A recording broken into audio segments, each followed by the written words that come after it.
ഇവിടെ ഭാഗവതത്തിൽ അതിൻ്റെ ഒരു രചനാശൈലിയിൽ സ്വീകരിച്ചിട്ടുള്ളത് ഭഗവാനെ അറിയുവാൻ ആഗ്രഹിക്കുന്ന പരീക്ഷിത്തും അല്ലേ, ആ ജിജ്ഞാസയോടിരിക്കുന്ന പരീക്ഷത്തിന് ആവോളം ഭഗവാനെക്കുറിച്ച് പകർന്നു കൊടുക്കുന്ന ശ്രീശുകനും അല്ലേ, ഇവ രണ്ടുപേരുമാണല്ലോ പ്രധാനപ്പെട്ട തലത്തിൽ നിൽക്കുന്നത്. ഇവിടെ ശ്രീശുകനെ സംബന്ധിച്ചോളം ഭഗവാനെക്കുറിച്ചിട്ടുള്ള ചോദ്യങ്ങൾ സന്തോഷമാണ്. എന്താ കാരണം? ഭഗവാനെക്കുറിച്ച് പറയാനുള്ള അവസരം കിട്ടുന്നത് ഈ ചോദ്യം വന്നതുകൊണ്ടല്ലേ. പറഞ്ഞു മനസ്സിലായില്ലേ?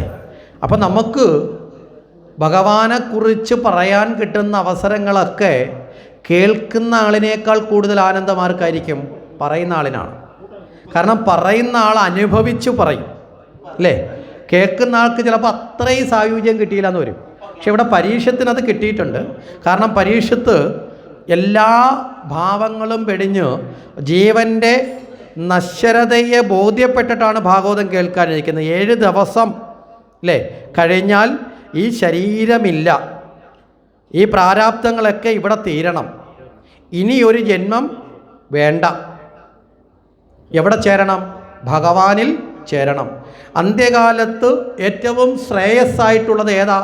നാരായണ സ്മൃതിയാണ്. ഇങ്ങനെ അനവധി ബോധം ഒരുമിച്ച് ചേർന്നിട്ടാണ് ആരിയിരിക്കുന്നത്? പരീക്ഷത്തിരിക്കുന്നത്. അതുകൊണ്ട് പരീക്ഷത്ത് ശ്രീശുകൻ്റെ ഉപദേശം ഇങ്ങനെ കേട്ട് മുന്നോട്ട് പോകുമ്പോൾ പരീക്ഷത്ത് ശ്രീശുകനോട് പറയുന്നുണ്ട്, അല്ലയോ ഗുരുനാഥ, വിശ്രമമൊന്നും വേണ്ട. മനസ്സിലായില്ലേ?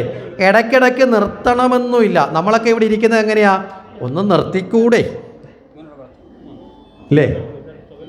ഇന്നലെയും ക്യൂവിൻ്റെ ഏറ്റവും പുറവിലാണ് ഞങ്ങൾ പോയി പെട്ടത്. ഒന്ന് നിർത്തിക്കൂടെ എന്ന് ചിന്തിച്ചിട്ടൊക്കെയാണ് നമ്മളിരിക്കുന്നത്. പ്രത്യേകിച്ച് ഈ സൂചനയും കൂടെ കണ്ടു കഴിയുമ്പോൾ. ഇവിടെ പരീക്ഷത്ത് എങ്ങനെയാണ് പറയുന്നത്? നിർത്തണ്ട, പറഞ്ഞോളൂ. എന്താ കാരണം? ഇനി വളരെ കുറച്ച് സമയമുള്ളൂ. അറിയാനാണെങ്കിൽ ഇനിയും കിടക്കുക. കൃഷ്ണൻ്റെ മുഴുവൻ കഥയും ഈ 7 ദിവസം കൊണ്ട് പറഞ്ഞു തീർക്കാമെന്ന് ശ്രീശുകന് പോലും ഉറപ്പില്ല. അതുകൊണ്ടാണ് ശ്രീശുകൻ ഭഗവാന്റെ എല്ലാ കഥയും പറയാതെ സെലക്ട് ചെയ്ത കഥകൾ മാത്രം പറഞ്ഞത്. മനസ്സിലായില്ലേ? പരീക്ഷത്തിനെ നേരെയാക്കാൻ വേണ്ടി എന്തൊക്കെ വേണോ അത് മാത്രമേ പറഞ്ഞോളൂ. ബാക്കി മുഴുവൻ കഥയും പറഞ്ഞിട്ടില്ല. നമ്മളിപ്പോൾ ഒരു തുണിക്കടയിൽ ചെന്നാൽ അവിടെ ഇരിക്കുന്ന മുഴുവൻ തുണിയും നമ്മൾ വാങ്ങി വീട്ടിൽ കൊണ്ടുവരുമോ?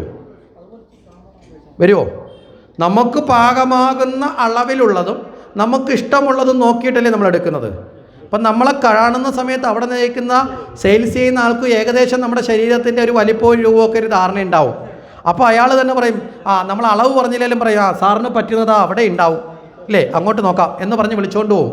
കാരണം എന്താ? അയാൾ കുറേ കാലമായിട്ട് ഇത് ചെയ്ത് ശീലമുണ്ട്. ഇപ്പം ഇവിടെ ഒരർത്ഥത്തിൽ പരീക്ഷത്ത് തനിക്ക് വേണ്ട അളവ് അങ്ങോട്ട് പറയുന്നുണ്ട്. എന്താ? ഭഗവാന്റെ ഈ ചരിതം ഒന്ന് കേൾക്കണം, പ്രഹ്ലാദ ചരിതം കേൾക്കണം, ഭഗവാന്റെ വാമനാവതാരം കേൾക്കണം, ഭഗവാന്റെ കൂർമാവതാരം കേൾക്കണം, ഭഗവാൻ കാളന്തിയിൽ വന്നിട്ട് കാളിയനെ മതിച്ചതൊന്ന് കേൾക്കണം.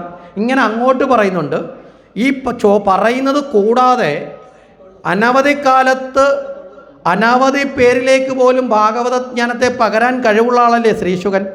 അതുകൊണ്ട് ശ്രീശുകൻ കുറേ കാര്യം മനസ്സിലാക്കിക്കൊണ്ടും അങ്ങോട്ട് ഉപദേശം കൊടുക്കുന്നുണ്ട്. അപ്പോൾ ഇത് ചോദിക്കുന്നതിനേക്കാൾ കൂടുതൽ കൊടുക്കാൻ ശ്രമിക്കുന്നുണ്ട്. ഇങ്ങനെ ഈ ചരിതങ്ങൾ ഇങ്ങനെ പറഞ്ഞു വരുമ്പോൾ ഭഗവാന്റെ ദാമ്പത്യമൊക്കെ പറഞ്ഞു കഴിഞ്ഞപ്പോൾ ഈ ഭാഗവതം പറഞ്ഞു വരുന്ന ആ ഫ്ലോയ്ക്ക് ഒരു വ്യത്യാസം വന്നു. അതുവരെ ദാഹമില്ല, ക്ഷീണമില്ല, ഉറക്കമില്ല, പരീക്ഷത്ത് കേൾക്കാൻ വേണ്ടി മാത്രം ഇരിക്കുക. അപ്പോൾ അതുകൊണ്ട് തന്നെ ശ്രീശുകനും അതേ കണക്കാണ് ആനന്ദത്തോട് പറയുന്നത് കൊണ്ട് തന്നെ ഭഗവാന്റെ കഥ കേൾക്കുമ്പോൾ തന്നെ വിശപ്പ് മാറുന്നു, ദാഹം പോകുന്നു, ക്ഷീണം പോകുന്നു, എല്ലാം മാറി ആനന്ദം ഇങ്ങനെ വർദ്ധിച്ചു വന്നുകൊണ്ടിരിക്കുക. ആ ആനന്ദത്തിലിരിക്കുമ്പോഴാണ് പെട്ടെന്നൊരു തണുപ്പില്ല, നല്ല ചൂടിൽ പോയിക്കൊണ്ടിരിക്കുന്ന അല്ലെ നല്ല സ്പീഡിലോടുന്ന ഒരു വാഹനം പെട്ടെന്ന് വേഗത കുറഞ്ഞാൽ നമ്മൾ തിരിച്ചറിയില്ലേ? അതുപോലെയായി പരീക്ഷിത്ത് ചോദിച്ചു, അല്ല ഗുരുനാഥ, അങ്ങ് എന്തോ ആ പറഞ്ഞു വന്നതുപോലെ ഒരു ആവേശം അങ്ങേക്ക് വരുന്നില്ലല്ലോ. ഭഗവാന്റെ ദാമ്പത്യമൊക്കെ കഴിഞ്ഞ് കഴിഞ്ഞപ്പോൾ അങ്ങ് എന്തോക്കെ ആവശ്യമില്ലാതെ അത്ര അങ്ങോട്ട് പ്രാധാന്യമില്ലാത്ത സ്ഥലത്തേക്കൊക്കെ കയറിപ്പോകുന്നതായിട്ട് തോന്നുന്നല്ലോ. എവിടെയാ? ഹസ്തിനപുരിയിലേക്കൊക്കെ പോയി കഥ. മനസ്സിലായില്ലേ? ഹസ്തിനപുരിയിലേക്ക് പോയി, രാജസൂയത്തിലേക്ക് പോയി, അങ്ങനെ പാണ്ഡവരുടെ വിശേഷം കൂടിയൊക്കെ ചേർക്കാൻ ആര് ശ്രമിച്ചു? ശ്രീശുകൻ ശ്രമിച്ചു. ഇപ്പോൾ പരീക്ഷത്ത് ചോദിച്ചപ്പോൾ ശ്രീശുകൻ അതിന് മറുപടി പറയുന്നത് ശരിയാണ്. കാരണം ഇതുവരെ പറഞ്ഞു വന്നത് സെലക്ട് ചെയ്ത് പറയാൻ എനിക്കും എളുപ്പമായിരുന്നു. പക്ഷേ പറഞ്ഞു വന്നപ്പോൾ കേൾക്കാനിരിക്കുന്ന ആളിനുള്ള സമയം ഇനി വളരെ ഇല്ല എന്ന് എനിക്കും തോന്നി. അല്ലേ? 7 ദിവസം ആയുസുള്ളവൻ്റെ മുമ്പിൽ 6 ദിവസം കഴിഞ്ഞാൽ പിന്നെ കുറച്ച് സമയം കൂടെ അല്ലേ ഉള്ളൂ. അപ്പോൾ ഇത് തീരുന്നതിന് മുമ്പ് കഴിയുന്നത്ര പറയണമെന്ന് എനിക്കുണ്ട്. പക്ഷേ സെലക്ട് ചെയ്ത് വന്നതൊക്കെ ഏകദേശം ഇവിടെ വരെ വന്നു. ഇനി വളരെ കുറച്ച് സമയത്തിൽ ഭഗവാന്റെ ഏത് കഥയാണ് സെലക്ട് ചെയ്യേണ്ടത് ഒരു ഭ്രമം എനിക്കും ഉണ്ടായി. മനസ്സിലായില്ലേ? വളരെ കുറച്ച് സമയം കൊണ്ട് ഇനി എന്തുകൂടെ കൊടുത്താലാണ് പൂർണ്ണമാക്കാൻ സാധിക്കുന്നതെന്ന് ഒരു ഡൗട്ട് എന്നിൽ വന്നു. അതുകൊണ്ട് ഞാൻ അതിനെക്കുറിച്ചൊരു ചിന്ത പുറത്തേക്കൊന്ന് പോയി. ഇതുവരെ പറയുന്ന കഥയിൽ മാത്രമാണ് ചിന്ത. ഇപ്പോൾ സെലക്ട് ചെയ്യാൻ ബ്രെയിനൊന്ന് പോയി. ആ സമയത്ത് വെറുതെ ഇരിക്കേണ്ടെന്ന് വെച്ച് എന്തെങ്കിലുമൊക്കെ കുറച്ച് കാര്യങ്ങളും കൂടെ പറഞ്ഞിങ്ങനെ പോവുകയാണ്. അപ്പോൾ പറയുന്നതിലേക്കല്ല ശ്രദ്ധ, സെലക്ട് ചെയ്യുന്നതിലേക്കാണ്. അങ്ങനെ സെലക്ട് ചെയ്തിട്ടുള്ളൊരു കഥയാണ് കുചേലൻ്റെ കഥ എന്ന് പറയേണ്ടി വരുന്നത്. മനസ്സിലായില്ലേ? അവിടെ നേരിട്ട് ഭഗവാന്റെ കഥ പറയുന്നു എന്നല്ല പറഞ്ഞത് പരീക്ഷത്ത്, അല്ല ശ്രീശുകൻ പറയുന്നത് ഇനി കൃഷ്ണസ്യ സഹ. മനസ്സിലായില്ലേ? ഭഗവാന്റെ കഥയൊക്കെ ഞാൻ പറഞ്ഞു, ഇനി എനിക്ക് സെലക്ട് ചെയ്യാൻ അങ്ങോട്ട് പറ്റുന്നില്ല, അതവിടെ നിൽക്കട്ടെ. ഇനി ഭഗവാനെ ചേർത്ത് പറയാം. പക്ഷേ പറയുന്നത് ആരുടെ കഥയാ? ഭഗവാന്റെ കൂട്ടുകാരൻ്റെ കഥയാണ്. കൃഷ്ണസ്യ സഹ, ശ്രീകൃഷ്ണൻ ഒരു കൂട്ടുകാരനുണ്ടായിരുന്നു. ഭഗവാന് അനവധി കൂട്ടുകാരുണ്ടായിരുന്നു ഇല്ലേ? കുട്ടിക്കാലം മുതൽ എത്ര ഗോപകുമാരന്മാരാ ഭഗവാന്റെ കൂടെ ഓടി നടന്നത്, ശരിയല്ലേ? അങ്ങനെ ആരെയൊക്കെ കിട്ടി അവരെയൊക്കെ സുഹൃത്താക്കിയിട്ടുണ്ട്. ഇനി കൂട്ടുകാരൻ എന്ന് പറയുമ്പോൾ പുല്ലിംഗത്തിലെടുക്കണ്ട.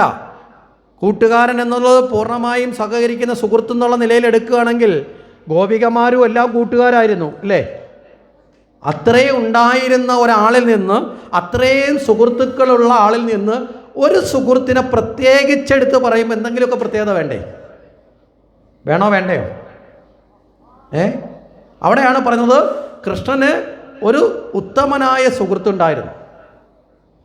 ആ സുഹൃത്തിനെ കുറിച്ചിട്ടാവാം ഇനിയുള്ള ഭാഗം എന്ന് പറഞ്ഞുകൊണ്ടാണ് ചരിതം ആരംഭിക്കുന്നത്. ഭഗവാനോടൊപ്പം സാന്ദീപനി മഹർഷിയുടെ ആശ്രമത്തിൽ 64 ദിവസം വിദ്യ അഭ്യസിച്ച സമയത്തുണ്ടായ ആത്മബന്ധമാണ് ഭഗവാനും കുചേലനും തമ്മിൽ. ഇനി ഇവിടെ ഈ കുചേലന് വിശിഷ്യ ഒരു നാമം ഭാഗവതത്തിൽ ഉണ്ടോ എന്ന് ചോദിച്ചാൽ ഉണ്ടോ? ഇല്ല. വിശിഷ്യ ഒരു നാമം പറയുന്നില്ല. പിന്നെ സുധാമ എന്ന് പറയുന്ന ഒരു നാമം ഭഗവാന്റെ സുഹൃത്തുക്കളിൽ ഒരാളെ പേരായി പരാമർശിക്കുന്നത് കൊണ്ട് ആ ആൾ തന്നെ ആവാം കുചേലൻ എന്നൊരു ധാരണയിൽ, മനസ്സിലായില്ലേ, ആ പേര് സ്വീകരിച്ചിട്ടുണ്ട്. ഇവിടെ പേരിനല്ല അർത്ഥം. ഭാഗവതം ഇതുവരെ പറഞ്ഞു പേരിനാണ് വലിയ പ്രാധാന്യം എന്ന് പറഞ്ഞില്ലേ? പല പേരും പറഞ്ഞപ്പോൾ നമ്മൾ പറഞ്ഞു നാമങ്ങൾക്ക് വലിയ അർത്ഥമുണ്ട്. ഇവിടെ നാമത്തിനേക്കാളും വലിയ പ്രാധാന്യം ഭഗവാനിലേക്കുള്ള അർപ്പണഭാവത്തിനായി മാറുകയാണ്. മനസ്സിലാവുന്നുണ്ടോ? അപ്പോൾ അതാണ് പറഞ്ഞത്, ഭാഗവതം ഇടയ്ക്കിടയ്ക്ക് റൂട്ട് കയറി വരുന്നുണ്ട്. സ്വീകരിക്കേണ്ട റൂട്ടുകളെ യഥാസമയത്ത് ഭഗവാൻ എന്ത് ചെയ്യും? പരിഷ്കരിക്കുന്നുണ്ട്. ഇപ്പം നമ്മൾ ചോദിക്കുകയാണ്, ഞാൻ ഇന്നടുത്താണ് താമസിക്കുന്നത്, അവിടെയാണ് എൻ്റെ വീടെന്ന് പറയും. പക്ഷേ നമ്മൾ 10 വയസ്സ് വരെ താമസിച്ച വീട് ചിലപ്പോൾ 10 വയസ്സിന് ശേഷം ചിലപ്പോൾ പൊളിച്ച് പുതിയ വീട് പണിഞ്ഞിട്ടുണ്ടാവും അല്ലേ? ഒരു 50 വയസ്സെത്തിയപ്പോൾ മക്കൾക്ക് തോന്നി അത് പോരാന്ന് പറഞ്ഞ് വീണ്ടും പൊളിച്ച് പണിഞ്ഞിട്ടുണ്ടാവും. പക്ഷേ നമ്മളത് ചോദിച്ചാൽ നമ്മൾ ഒരേ സ്ഥലത്ത് തന്നെയല്ലേ വീട് പറയുന്നത്? മാറ്റമൊന്നുമില്ലല്ലോ. പക്ഷെ വീട് പലതായിരിക്കും. ആദ്യം ഓലയായിരിക്കാം, പിന്നെ ഓടായി, പിന്നെ വാർത്ത കെട്ടിടമായി. വിശിഷ്യാ ചോദിച്ചാലല്ലേ നമ്മൾ പണ്ടത്തെ വീട് പൊളിച്ചു എന്നൊക്കെ പറയുന്നത്, അല്ലെങ്കിൽ അവിടെ തന്നെയാണെന്ന് പറയുന്ന കണക്ക് ഇവിടെ ഭാഗവതത്തിനകത്ത് ചില പരിഷ്കാരങ്ങൾ വരുന്നുണ്ട്. ചില ഘട്ടമായിട്ട് ചില തലങ്ങളെ സ്വീകരിക്കുന്നുണ്ട്. അപ്പോൾ ഇവിടെയും അതുകൊണ്ട് പേരിന് വലിയ പ്രാധാന്യം കൊടുത്തില്ലെങ്കിലും ഒരു പേര് വന്നു ഭവിച്ച പേരെന്താ? കുചേലൻ അല്ലേ? ആ ഒരു വാക്കുണ്ട്, കുചേലൻ എന്നൊരു തലമുണ്ട്. ഇവിടെ എന്താ കുചേലൻ എന്ന് ചോദിച്ചാൽ ആ വാക്കിൻ്റെ അർത്ഥം നമ്മൾ എടുക്കുമ്പോൾ മുഷിഞ്ഞ ചേലയോട് കൂടിയവൻ. എന്ന് പറഞ്ഞാൽ മുഷിഞ്ഞത്. മുഷിഞ്ഞ ചേലയോട് കൂടിയവനാരോ അവൻ കുചേലൻ. നമ്മൾ ഈ കഥ തുടങ്ങുമ്പോൾ നമുക്ക് കാണുന്ന ശബ്ദാർത്ഥമല്ല കഥ അവസാനിപ്പിക്കുമ്പോൾ നമ്മൾ മനസ്സിലാക്കേണ്ടത്. തുടങ്ങുമ്പോഴുള്ള ശബ്ദാർത്ഥം എന്താണെന്ന് ചോദിച്ചാൽ സമ്പത്തില്ലാത്തവൻ, ദാരിദ്ര്യം അനുഭവിക്കുന്നവൻ, അവന് നല്ല പട്ടുവസ്ത്രങ്ങൾ ഉടുക്കാൻ കാണുമോ? കാണത്തില്ല. കാരണം നല്ല പട്ടുവസ്ത്രങ്ങളൊക്കെ ഉടുക്കാനുള്ള അവസ്ഥയുണ്ടെങ്കിൽ അവൻ്റെ അന്നത്തിന് വേണ്ടി ആ വസ്ത്രം വാങ്ങുന്ന ധനം കൂടി അന്നത്തിന് വേണ്ടി ഉപയോഗിക്കത്തില്ലേ? അപ്പോൾ നല്ല പട്ടുവസ്ത്രങ്ങൾ ഒന്നുമില്ലാത്തവൻ, മുഷിഞ്ഞ ചേല ഉടുത്ത് നടക്കുന്നവനായതുകൊണ്ട് കുചേലൻ. ഇതാണ് ആദ്യത്തെ അർത്ഥം. മനസ്സിലായോ? അപ്രകാരമുള്ള കുചേലൻ ഈ അവസ്ഥയിൽ അദ്ദേഹം വിവാഹിതനൊക്കെയാണ്, കുടുംബസ്ഥനാണ്, ഭാര്യയുണ്ട്, അതുപോലെ തന്നെ മക്കളുണ്ട്. മക്കളുടെ എണ്ണത്തിൽ കുറേ സമ്പന്നനാണ്. അപ്പോൾ ഈ മക്കളുടെ എണ്ണം കൂടുമ്പോൾ വീട്ടിലുള്ള ധനത്തിൻ്റെ ആവശ്യം കൂടുവോ കുറയുമോ? കൂടും. അപ്പോൾ ഇത് കൂടുന്നതിനനുസരിച്ച് ധനം വന്നില്ലെങ്കിൽ അവിടെ എന്ത് ചേരും? ദാരിദ്ര്യം വരും. ശരിയല്ലേ? നമുക്ക് ആവശ്യമുള്ള ധനം അതിനനുസരിച്ച് ആർജിക്കാൻ സാധിച്ചില്ലെങ്കിൽ എന്ത് സംഭവിക്കും? ദാരിദ്ര്യം വന്നു ചേരും. ഇനി ആർജിക്കുന്ന ധനം അതിനേക്കാൾ കൂടുതൽ ചെലവിട്ട് പോയാലും എന്ത് വരും? ദാരിദ്ര്യം വരും. ഇത് രണ്ടും നമ്മൾ പഠിച്ചു നോക്കണം, അല്ലേ? വരവറിയാതെ ചിലവ് ചെയ്താൽ ദാരിദ്ര്യം വരും. അപ്പോൾ ഇവിടെ കുചേലൻ്റെ ഈ ദാമ്പത്യ ജീവിതത്തിൽ വീട്ടിൽ കഴിയാൻ ആവശ്യമായ സമ്പത്തില്ലാത്ത ദാരിദ്ര്യമുണ്ട്. അപ്പം ഈ അവസ്ഥ കൊണ്ട് പലപ്പോഴും വീട്ടിൽ അശാന്തിയുണ്ട്, അല്ലേ? വീട്ടിൽ കഴിയാനുള്ള ധനമില്ലെങ്കിൽ വീട്ടിലെ അമ്മ ആരോടായിരിക്കും അതിൻ്റെ ദുഃഖം പറയുന്നത്?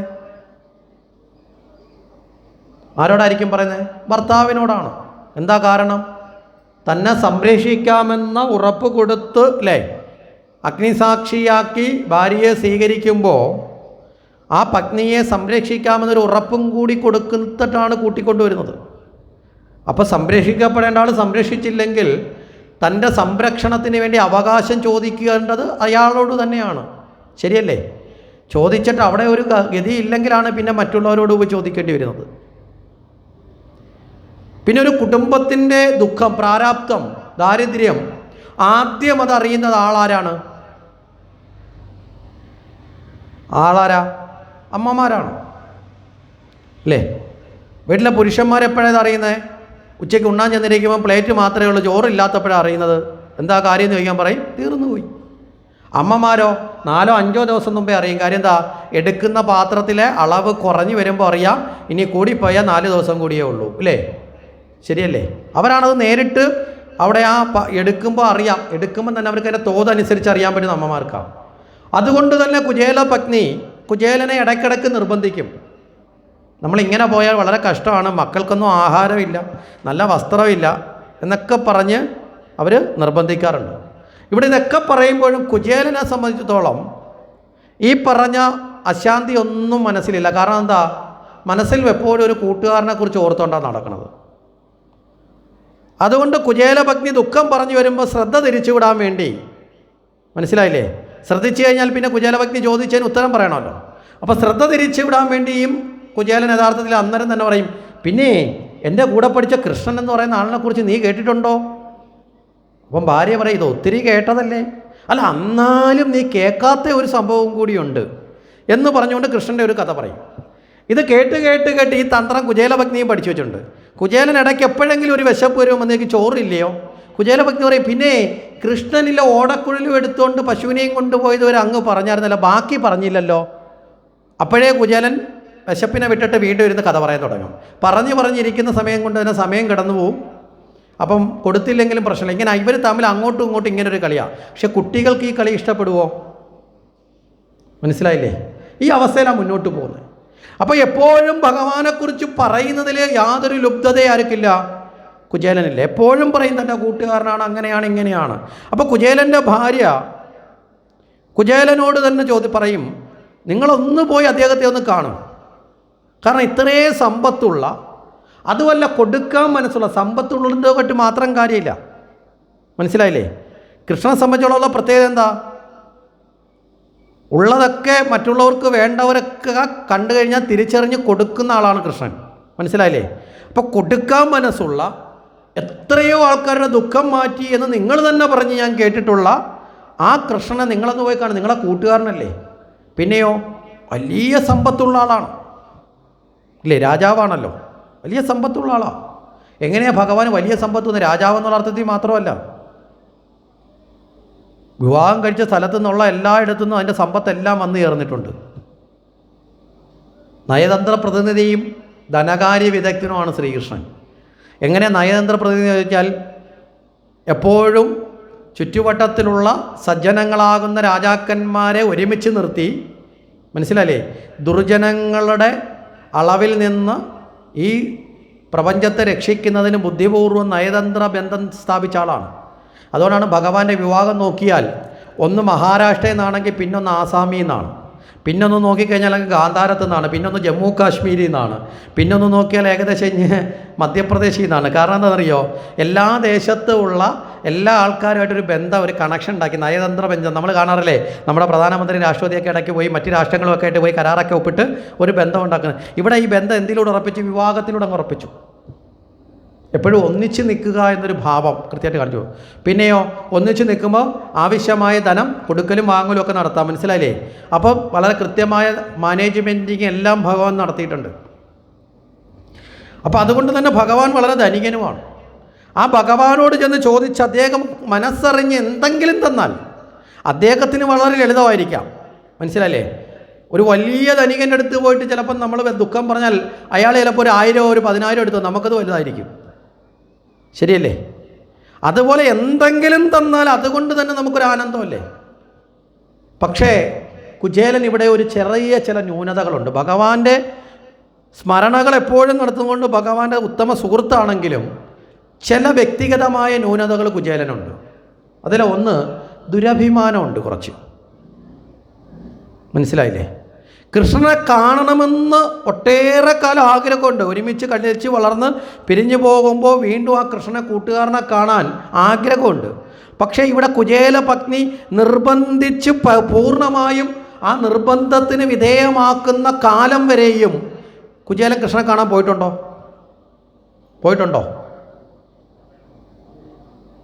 പറഞ്ഞതിൻ്റെ അർത്ഥം മനസ്സിലായോ? അത്ര അടുപ്പമുള്ള കൂട്ടുകാരനായിരുന്നു ആ ആത്മബന്ധം ഉണ്ടായിരുന്നെങ്കിൽ ദുരഭിമാനം നോക്കാതെ ഇടയ്ക്കിടയ്ക്കൊക്കെ കൂട്ടുകാരനെ പോയി കാണാമായിരുന്നു. ഇവിടെ പോകാത്തത് എന്തുകൊണ്ടാണ്? ദുരഭിമാനമുള്ളത്. ഞാൻ ദരിദ്രനാണ്, കൃഷ്ണൻ ധനികനാണ്, ഞാനിനി അവിടെ ചെന്ന് അവനെ ചെന്ന് അളിയാന്നെങ്ങാനും വിളിച്ച് കൂട്ടുകാരാന്ന് വിളിച്ച് ചെന്നാൽ ഇവൻ എൻ്റെ കയ്യിലെ പണം അങ്ങോട്ട് മോഹിച്ച് വരുന്നതാണെന്ന് കൃഷ്ണൻ ധരിക്കുവോ എന്നൊരു ആശങ്ക ആർക്കുണ്ട്? കുചേലനുണ്ട്. ഇനി തൻ്റെ അവസ്ഥ കൃഷ്ണനെ കാണിക്കേണ്ട, അത് തനിക്കൊരു നാണക്കേടാണെന്നൊരു ബോധമുണ്ട്. മനസ്സിലായില്ലേ? തൻ്റെ അവസ്ഥ കണ്ടിട്ട് ചിലപ്പോൾ എന്നെ പരിഹസിച്ചാലോ, നീ എന്താടാ നന്നാവാത്തത്? നമ്മളെ ചില കൂട്ടുകാർ നമ്മളടുത്ത് ചോദിക്കത്തില്ലേ, കുറേ കാലം കഴിഞ്ഞ് പഠിച്ച് കുറേ കാലം കഴിഞ്ഞ് വഴി വെച്ചാൽ എന്താടാ നീ നന്നാവാത്തത്? നമ്മളെക്കാൾ മോശമായിട്ട് ജീവിക്കുന്നവരായിരിക്കും നമ്മളടുത്ത് ചോദിക്കുക. എന്നാലും കേൾക്കുമ്പോൾ നമുക്കൊരിത് വരത്തില്ലേ? ഒരു വിഷമം വരും. അപ്പോൾ ഇതൊക്കെ കുചേലന് അങ്ങോട്ട് വിട്ടുപോയിട്ടില്ല പൂർണ്ണമായിട്ടും. അപ്പോൾ അതുകൊണ്ട് തന്നെ കുചേലന് ഭഗവാനെ കാണാൻ പോകണമെന്ന് ഉള്ളിൻ്റെ ഉള്ളിൽ ഭയങ്കര ആഗ്രഹമുണ്ട്. ഇനി കാണാൻ ചെന്നാൽ തന്നെ പരിചയമില്ലാത്ത ആളായിട്ട് എങ്ങാനും ഭാവിച്ചാലോ? കാരണം തൻ്റെ കയ്യിലെ സമ്പത്ത് ഇവന് കൊടുക്കേണ്ടി വരും. അതുകൊണ്ട് വരുമ്പോൾ തന്നെ ആരാ മനസ്സിലായില്ലല്ലേ, അല്ല ഞാനേ കുചേലൻ നിൻ്റെ കൂടെ പഠിച്ചേ എവിടെ വെച്ച് പഠിച്ചേ പോയേ പറഞ്ഞാൽ തീർന്നില്ലേ? നാണക്കേടല്ലേ? നാണക്കേട് ആർക്കാ? ദേഹാഭിമാനവത്തിനാണല്ലോ നാണക്കേട്. ഇങ്ങനെയൊക്കെയുള്ള കുറേ ന്യൂനതകൾ കുചേലനിൽ ഉണ്ട്. അതുകൊണ്ട് തന്നെ കുചേലൻ ഭഗവാനെക്കുറിച്ച് പറയും. 1000 നാവുള്ള അനന്തനെ പോലെ ഇരുന്ന് വർണ്ണിക്കും. ഈ വർണ്ണിച്ചിട്ട് അവിടെ പോയി ഒന്നും കൊണ്ടുവരാത്തതിൻ്റെ ദേഷ്യം കൂടാണ് കുചേലൻ്റെ ഭാര്യയ്ക്കുള്ളത്. എന്നാൽ നിങ്ങൾ പറയാതിരി, ഇത്രയും സമ്പന്നനായ കൂട്ടുകാരൻ എനിക്കൊണ്ട് ഏത് ആപത്ത് വന്നാലും അവൻ എന്നെ പൊന്നുപോലെ നോക്കും. മനസ്സിലായില്ലേ? ഇതൊക്കെ പറഞ്ഞിട്ടും ആപത്തിലാണ് കിടക്കുന്നത്. ഇത് പറയാതിരി. പക്ഷെ അത് പറയാതിരിക്കാൻ പറഞ്ഞാൽ കുചേലൻ കേൾക്കത്തില്ല. പറയുമ്പോഴാണ് കുചേലൻ കൂടുതൽ കൃഷ്ണനെക്കുറിച്ച് പറയുന്നത്. കാരണം കുചേലൻ ആനന്ദം എന്താണ്? കൃഷ്ണനെക്കുറിച്ച് പറയുമ്പോഴാണ്. അപ്പം ആ ഒരു കാര്യത്തിൽ കുചേലൻ സദ്ഗുണസമ്പന്നനാണ്. ഭഗവാനെക്കുറിച്ച് പറയുന്ന കാര്യത്തിൽ സദ്ഗുണസമ്പന്നനാണ്. പക്ഷെ പ്രവൃത്തിയുടെ ചില കാര്യങ്ങളിൽ പുറകോട്ട് പോയി എന്ന് നമ്മൾ പറയുന്നുണ്ട്. ഇനി ഇവിടെ കുചേലൻ്റെ ദാരിദ്ര്യത്തിനെ നമ്മളൊന്ന് അളന്ന് നോക്കിയാൽ കുചേലൻ ജന്മനാ വലിയ സമ്പത്തുള്ള ആളൊന്നുമല്ല, സാധാരണ കുലത്തിൽ ജനിച്ച ആളാണ്. ഇനി ജന്മനാ സമ്പത്തില്ലെങ്കിലും കർമ്മം കൊണ്ട് ധനം ആർജിക്കാൻ പറ്റുമല്ലോ, പറ്റത്തില്ലേ? ആ ഒരു കാര്യത്തിലും കുചേലൻ പുറകോട്ട് പോയി. ഇവിടെ ഭഗവാനും ദാമ്പത്യം വന്നു, ഭഗവാനും വിവാഹം കഴിച്ചു അല്ലേ? അവിടെയും വിവാഹം കഴിച്ച് ജീവിക്കുമ്പോൾ അതിനാവശ്യമായ ധനവും ഒക്കെ വേണമല്ലോ. വേണോ വേണ്ടയോ? വേണം. അങ്ങനെ വെച്ച് നോക്കിയാൽ ഏറ്റവും കൂടുതൽ കുടുംബം കഴിയാൻ സമ്പത്ത് വേണ്ട ആളാരാ? കുചേലന് ഒരു മാസം കഴിയാൻ 1000 രൂപ കൊണ്ട് ഒരു മാസം കഴിയുമെങ്കിൽ ഭഗവാന് കുടുംബം കഴിയണമെങ്കിൽ ഒരു മാസം ചിലപ്പോൾ 1 കോടി വേണം. കാരണം എന്താ? 16,108 എണ്ണവും അതിൻ്റെ മക്കളും എല്ലാം കൂടെ വെച്ച് നോക്കും. വെച്ച് വിളമ്പണമെങ്കിൽ ചില്ലറ പൈസ വല്ലതും മതിയോ?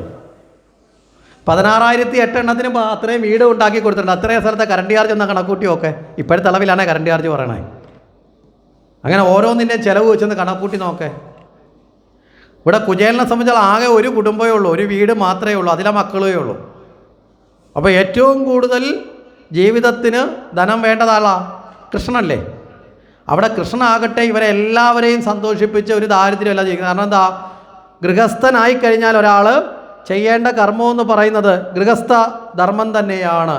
ആ ഗൃഹസ്ഥ ധർമ്മം എന്ന് പറയുന്നത് തൻ്റെ ഭാര്യയും മക്കളെ നോക്കുക എന്നൊരു ധർമ്മമില്ലേ. അപ്പോൾ ഓരോ ആശ്രമത്തിലും ഓരോ ആശ്രമ വ്യവസ്ഥയുണ്ട്. 4 ആശ്രമ വ്യവസ്ഥകളുണ്ട്. ഏതൊക്കെയാ? ബ്രഹ്മചര്യം, ഗൃഹസ്ഥാശ്രമം, വാനപ്രസ്ഥം, സന്യാസം. അതാത് ഘട്ടത്തിൽ ജീവിക്കുമ്പോൾ നമ്മൾ ആ ഘട്ടത്തിൽ ചെയ്യേണ്ട കർമ്മങ്ങളല്ലേ ചെയ്യേണ്ടത്? മനസ്സിലാവുന്നുണ്ടോ? അവിടെ വിപരീതമായ കർമ്മം ചെയ്തിട്ട് വല്ല കാര്യമുണ്ടോ? ഇപ്പം നമ്മളെ വീട്ടിൽ നമ്മുടെ ഗൃഹനാഥൻ വീട്ടിലെ കാര്യങ്ങൾ നോക്കി വീട്ടിൽ നിൽക്കുമ്പോൾ അദ്ദേഹം വീട്ടിലെ ഗൃഹനാഥനാണ്. അപ്പം നമ്മുടെ ആ ഗൃഹനാഥന് സ്കൂളിൽ അധ്യാപകനാണെന്ന് നോക്കുക. അദ്ദേഹം സ്കൂളിലെത്തി ക്ലാസ്സിൽ പഠിപ്പിക്കുന്ന സമയത്ത് അദ്ദേഹത്തിൻ്റെ സ്വന്തം മകൻ തന്നെ ആ ക്ലാസ്സിൽ പഠിക്കുന്നുണ്ട്. അവിടെ യഥാർത്ഥത്തിൽ ആ അധ്യാപകൻ അച്ഛൻ്റെ സ്ഥാനത്താണോ അധ്യാപകൻ്റെ സ്ഥാനത്താണോ ആവേണ്ടത്? അധ്യാപകൻ്റെ സ്ഥാനത്താണ്. വീട്ടിൽ വരുമ്പോൾ അച്ഛനാണ് അല്ലേ? അതേ 2 പേര് തന്നെ സ്കൂളിൽ എത്തുമ്പോൾ അവരുടെ ധർമ്മത്തിന് വ്യത്യാസം വന്നില്ലേ? അവിടെ മുഖ്യധർമ്മം എന്തായി മാറി? അധ്യാപകനായി മാറി. വീട്ടിൽ വരുമ്പോൾ മുഖ്യധർമ്മം പിതാവായി. അപ്പോൾ ഇതുപോലെ ഓരോ സ്റ്റേജിലും നമ്മൾ പാലിക്കേണ്ട ധർമ്മമുണ്ട്. അപ്പോൾ കുടുംബമായി വരുമ്പോൾ, ജീവിതത്തിലേക്ക് വരുമ്പോൾ നമ്മൾ എന്ത് ചെയ്യണം? ആ കുടുംബത്തെ നിലനിർത്താനുള്ള തൊഴിലിലും നമ്മൾ ഏർപ്പെടണം അല്ലേ? കുചേലൻ അങ്ങനെ വല്ല കാര്യം ചെയ്തോ? ആ ഒരു കാര്യത്തിൽ കുചേലൻ ചെയ്തില്ല. പക്ഷെ ഒരു ഗുണം ഇവിടെ ഉള്ളത്, അങ്ങനെ ചെയ്തില്ല എന്ന പോരായ്മയും അതിജീവിക്കാൻ സാധിച്ചത് കുചേലൻ ഒരു പണിയും ചെയ്യാതെ കടത്തിണ്ണയിലും പോയിരുന്നില്ല, വയലിൻ്റെ കരയിലും ഇരുന്നില്ല. പകരം എന്ത് ചെയ്തു? കൃഷ്ണനെ സ്മരിച്ചുകൊണ്ടിരുന്നു. അതാണ് ഒരു പിടിവള്ളി ഉണ്ടായിരുന്നത്. ഇനി നമ്മളാരെങ്കിലും നമ്മളെ വീട്ടിലെ പെൺകുട്ടികളെ വിവാഹം കഴിച്ചു കൊടുത്തു നോക്കുക. വിവാഹം കഴിച്ചുകൊണ്ട് പോയ ഭർത്താവ് എല്ലാ ദിവസവും അമ്പലത്തിൻ്റെ ആൽത്തറയുടെ അടുത്ത് വരുന്ന നാരായണ നാരായണ നാരായണ എന്ന് ജപിച്ച് വൈകുന്നേരം ആകുമ്പോൾ വീട്ടിൽ വരുന്ന ആളാണെങ്കിൽ നമ്മൾ പറയുമോ? നല്ല ആളാണ് കേട്ടോ, സൽസ്വഭാവിയാണ്. പറയുമോ?